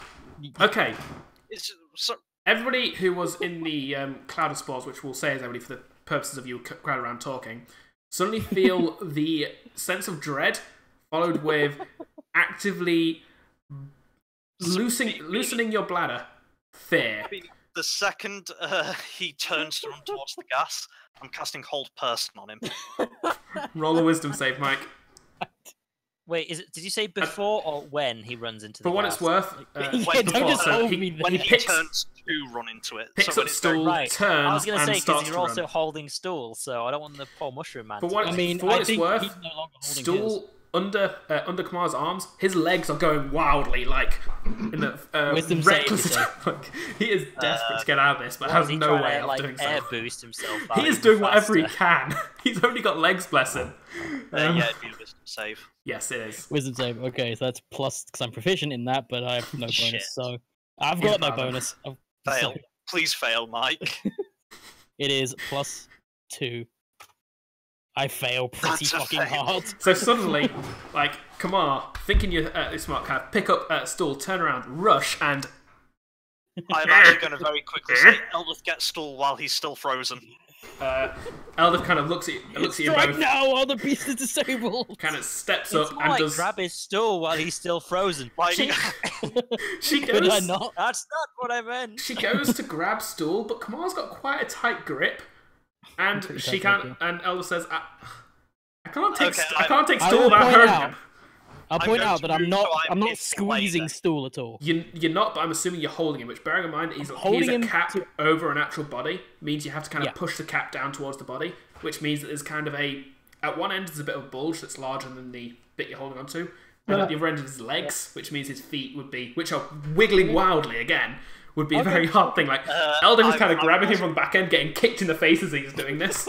Like, God Grabbing damn him it! from the back end. Bloody hell. Grab the seeing stool she's from having the backhand. a little bit of trouble, I will very quickly position myself between Kamar and the gas corridor. Because if you break Guys, this is not concentration, okay. Kamar, roll another wisdom save.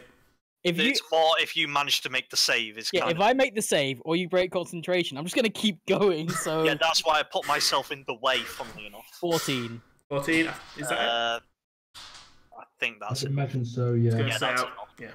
So suddenly, with Eldith kind of holding onto Stool's legs at one end, Kamar suddenly, the momentum returns and he charges, almost stumbling over his feet as he charges towards Cobalt. Both of you roll me an athletics check. Phil, if you want to, you can do acrobatics to resist.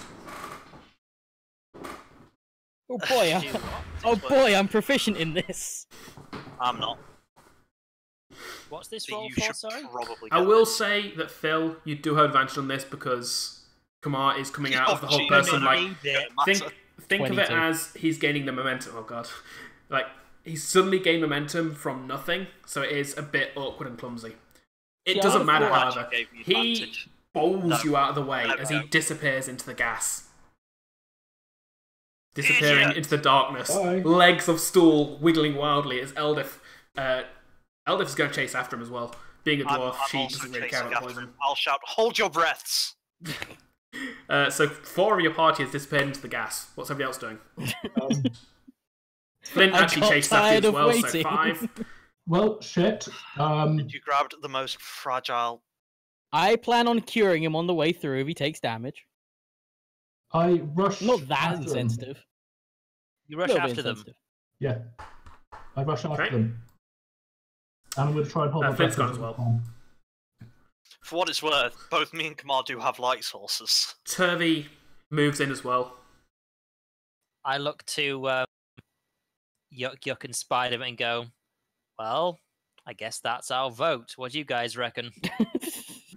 Spiderbait looks at Yuck Yuck, who kind of frowns, looks back and shakes his head wildly, and then Spiderbait turns to you and says, "Nope." Well, you're the guys who know the way, so I'm sticking Excuse with you. Oh, cool. Yes, splitting the party Beanie, again. I know, but I have to No, roleplay this that's fucking fair. character. Wait, To be but, fair, but to be worst fair, case. one thing I will say, Renlan, you're very aware of the fact that you're in a very dangerous place, and in that case, the only things you'd have with you would be your own obvious defenses, which are capable, admittedly, but then it'd just be the goblins. Like, so far you've survived because you've had companions. I know, but And it's he's got also the fact goblins. that like they have no idea where they're going. It's just the goblins who are leading the way. So I don't know. They You have could seen run me into use another my, demigorgon for all I know. You have seen me use my guiding hand spell before. True, actually.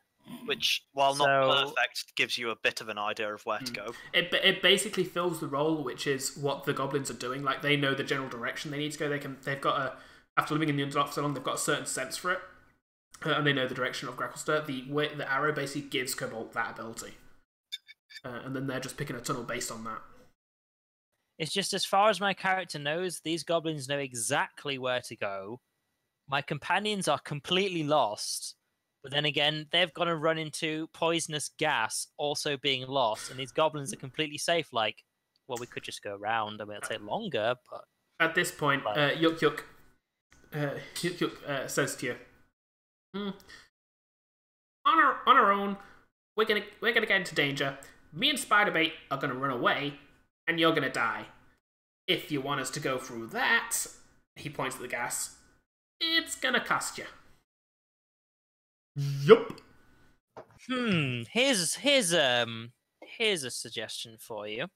You guys know the way around. You can also travel in this area a lot faster than we can, which means if I go through there and you make your way around, you'd be able to find us again, wouldn't you? Yeah. There's no definite say that these tunnels connect, though. You know how tunnels work. We're kind of guessing that we're just going in the right direction. True, but you might be able to find us if we're both going in the same direction, roughly, right? You know what? Yes. Okay, right. Is he bullshitting me or Yup. not? Roll me Alright, a insight check. It's not bad. It's not bad. What are the odds that they're better at lying than you are detecting lies? So are You bullshitting me? completely believe Yuk and Spiderbait. Well, that's good, right? Ah, fuck. Okay, sign. right. So I go. Oh, nice. Well, I'll tell you what. You find us again, I'll give you an extra payment to find us and lead us the way. So I'm gonna go this way, and I'll see you guys in a few hours, or maybe more. Either way. And then I hold my breath and just run for it. I'm glad someone here can make decisions. And what none of you hear is Yuk chuckling and saying "fool" to Spiderbait as those two leave the party. Everybody roll me a I Constitution did say saving I'd throw. pay them extra, and as far as I'm concerned, that's enough of a reason for them to come with. You did. They've already got two fairly big braces. Everybody who needs Yeah. to breathe, roll me a Constitution saving throw. Like, Yeah, here we go. in their mind, it's not worth the risk of going off on their own to try and find you when they've got other safe places Oh, they that's can run to. handy. Not for when they've already got a decent amount. Yeah, it's pretty good for me too. Alright. All right, Stool. 13 for me. That's a natural 12. 4 on stool. There goes my insight, There goes stool. inspiration.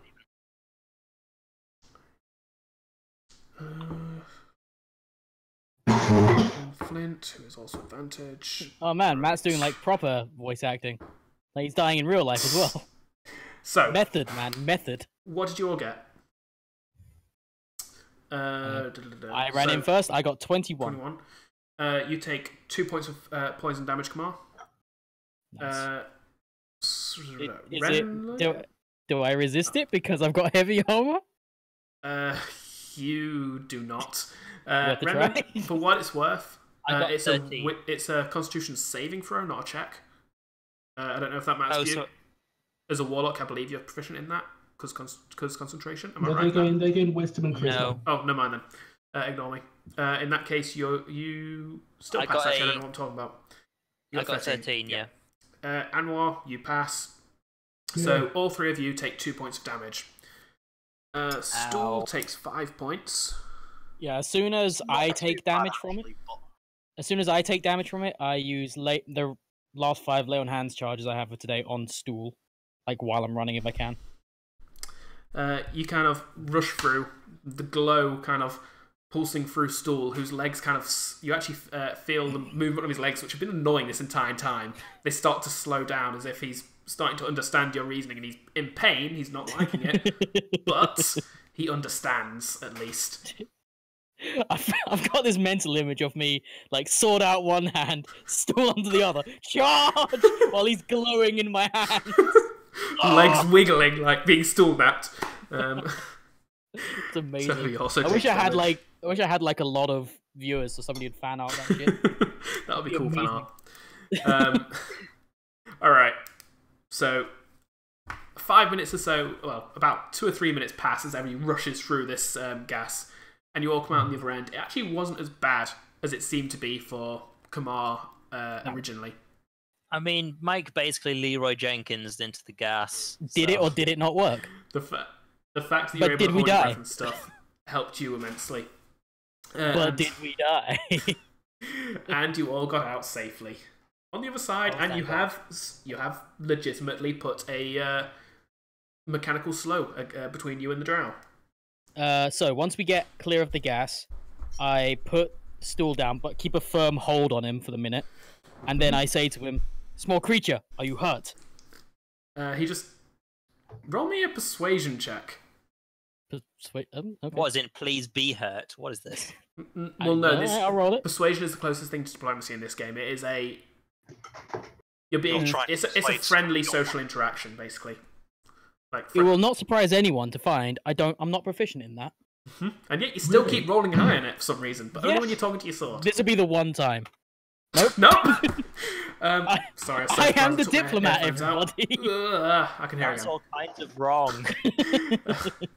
You, like, at this moment, like, you just kind of take a knee, kind of bend down, put yourself face to face with Stool and say, "Little creature, are you alright?" At which point, Stool, like, you're still in, like, you've still got the spore effect on you for now, yeah. And you feel the surprise. Like, Stool wasn't expecting this. You just hear, I'm okay. I say, good. And then pat him super awkwardly, because I don't know if that's, like, normal. He just kind of, He's like... both a child and not human. This is all kinds of weird. Like, staying completely still, otherwise the cap just kind of shrinks in with the pat, and then just kind of vibrates downwards up into, like, as if, think a dog kind of shaking off wet fur, like... Oh shit! I turned on the vibrate function. I'm sorry. It's only one vibration. Like it goes from the top to the bottom and then stops, and then Stool kind of just like he takes up a stance that you've actually noticed him do with Cobalt much long time ago with yourself now, like taking up behind you, like before everybody shows up. Go well. Before everybody, well, before everybody shows up. Yeah, before everyone shows up, I make a point, like just at the last minute, whispering, "You need not worry, small creature. I will protect you. You're my favorite." And then I stand there as if, like, God, it took you long enough to get through. At this point, as you stand up and turn around, Cobalt, you come rushing out of the darkness, side by side with Eldeth. I swing at him. You swing at him. You see. I like that. Like, don't worry, I'll protect you. You feel suddenly as you bring your what is it, a mace, isn't it? As you bring your mace. I'm not swinging with my mace. I'm swinging with my fist. Thank as God. you bring your fist I'm just shouting, "Bloody fool!" I make no attempt to dodge this. You have at all. A strange set of emotions overtake you. Like, you go from a strange calm to a sudden, like, fear as you push him. It's not actively pushing over your own emotions, but it's the weird telepathic empathy that you have with Stool. You suddenly realise as you're mid-punch, like, you were calm, or he was calm, but now upon sighting you attacking Kamar, is the fear settling in. So yeah, I make absolutely no attempt to dodge this or anything. So can you say it just hits? That's fine. Because I'm totally okay with this just hitting. That's you fine. can roll for crit or something, but No, I wouldn't be. He's basically just aiming for your chest, like a punch to the chest. Like whatever. Like I'm making absolutely no attempt to stop this or block it or dodge it or anything. So assuming he hits, you gotta roll damage or something. I would admittedly hesitate feeling Stool's fear. So I would perhaps still punch him, but probably nowhere near as. Like not a crit, is what you're saying. Not so much that I perhaps wouldn't put anywhere near as much force in it as I was originally intending. More just like a love tap. Just like more kind of a shove than a punch at that point.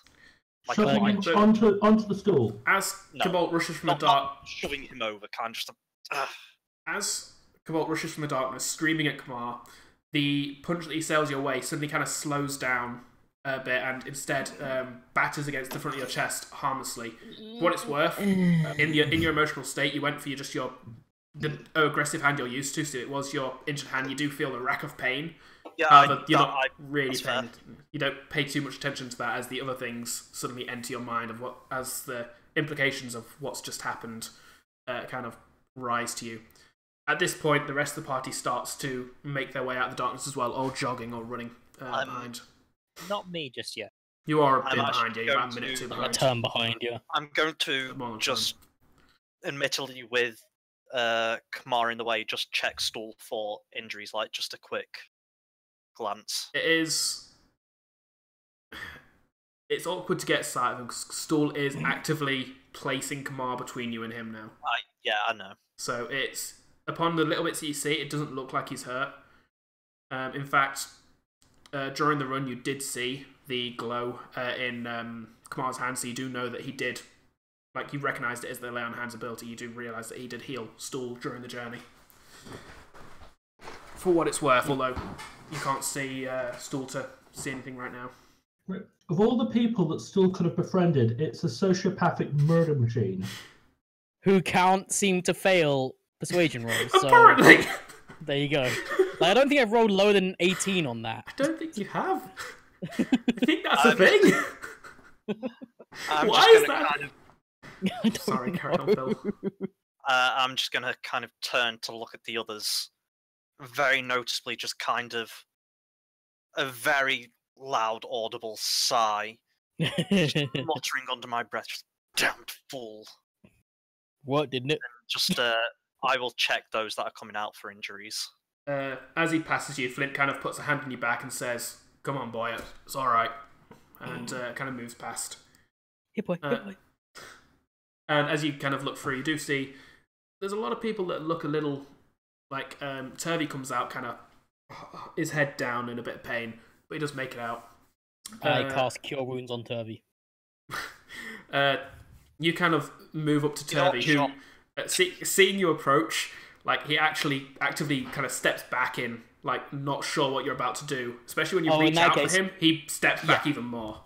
As soon as he does that, I suppose you could say aggressively, probably that's not really what I mean, but I go forward, I grab him, I pull him in, and just say, "It's fine, we're fine," and then I Cure Wounds him. Not okay.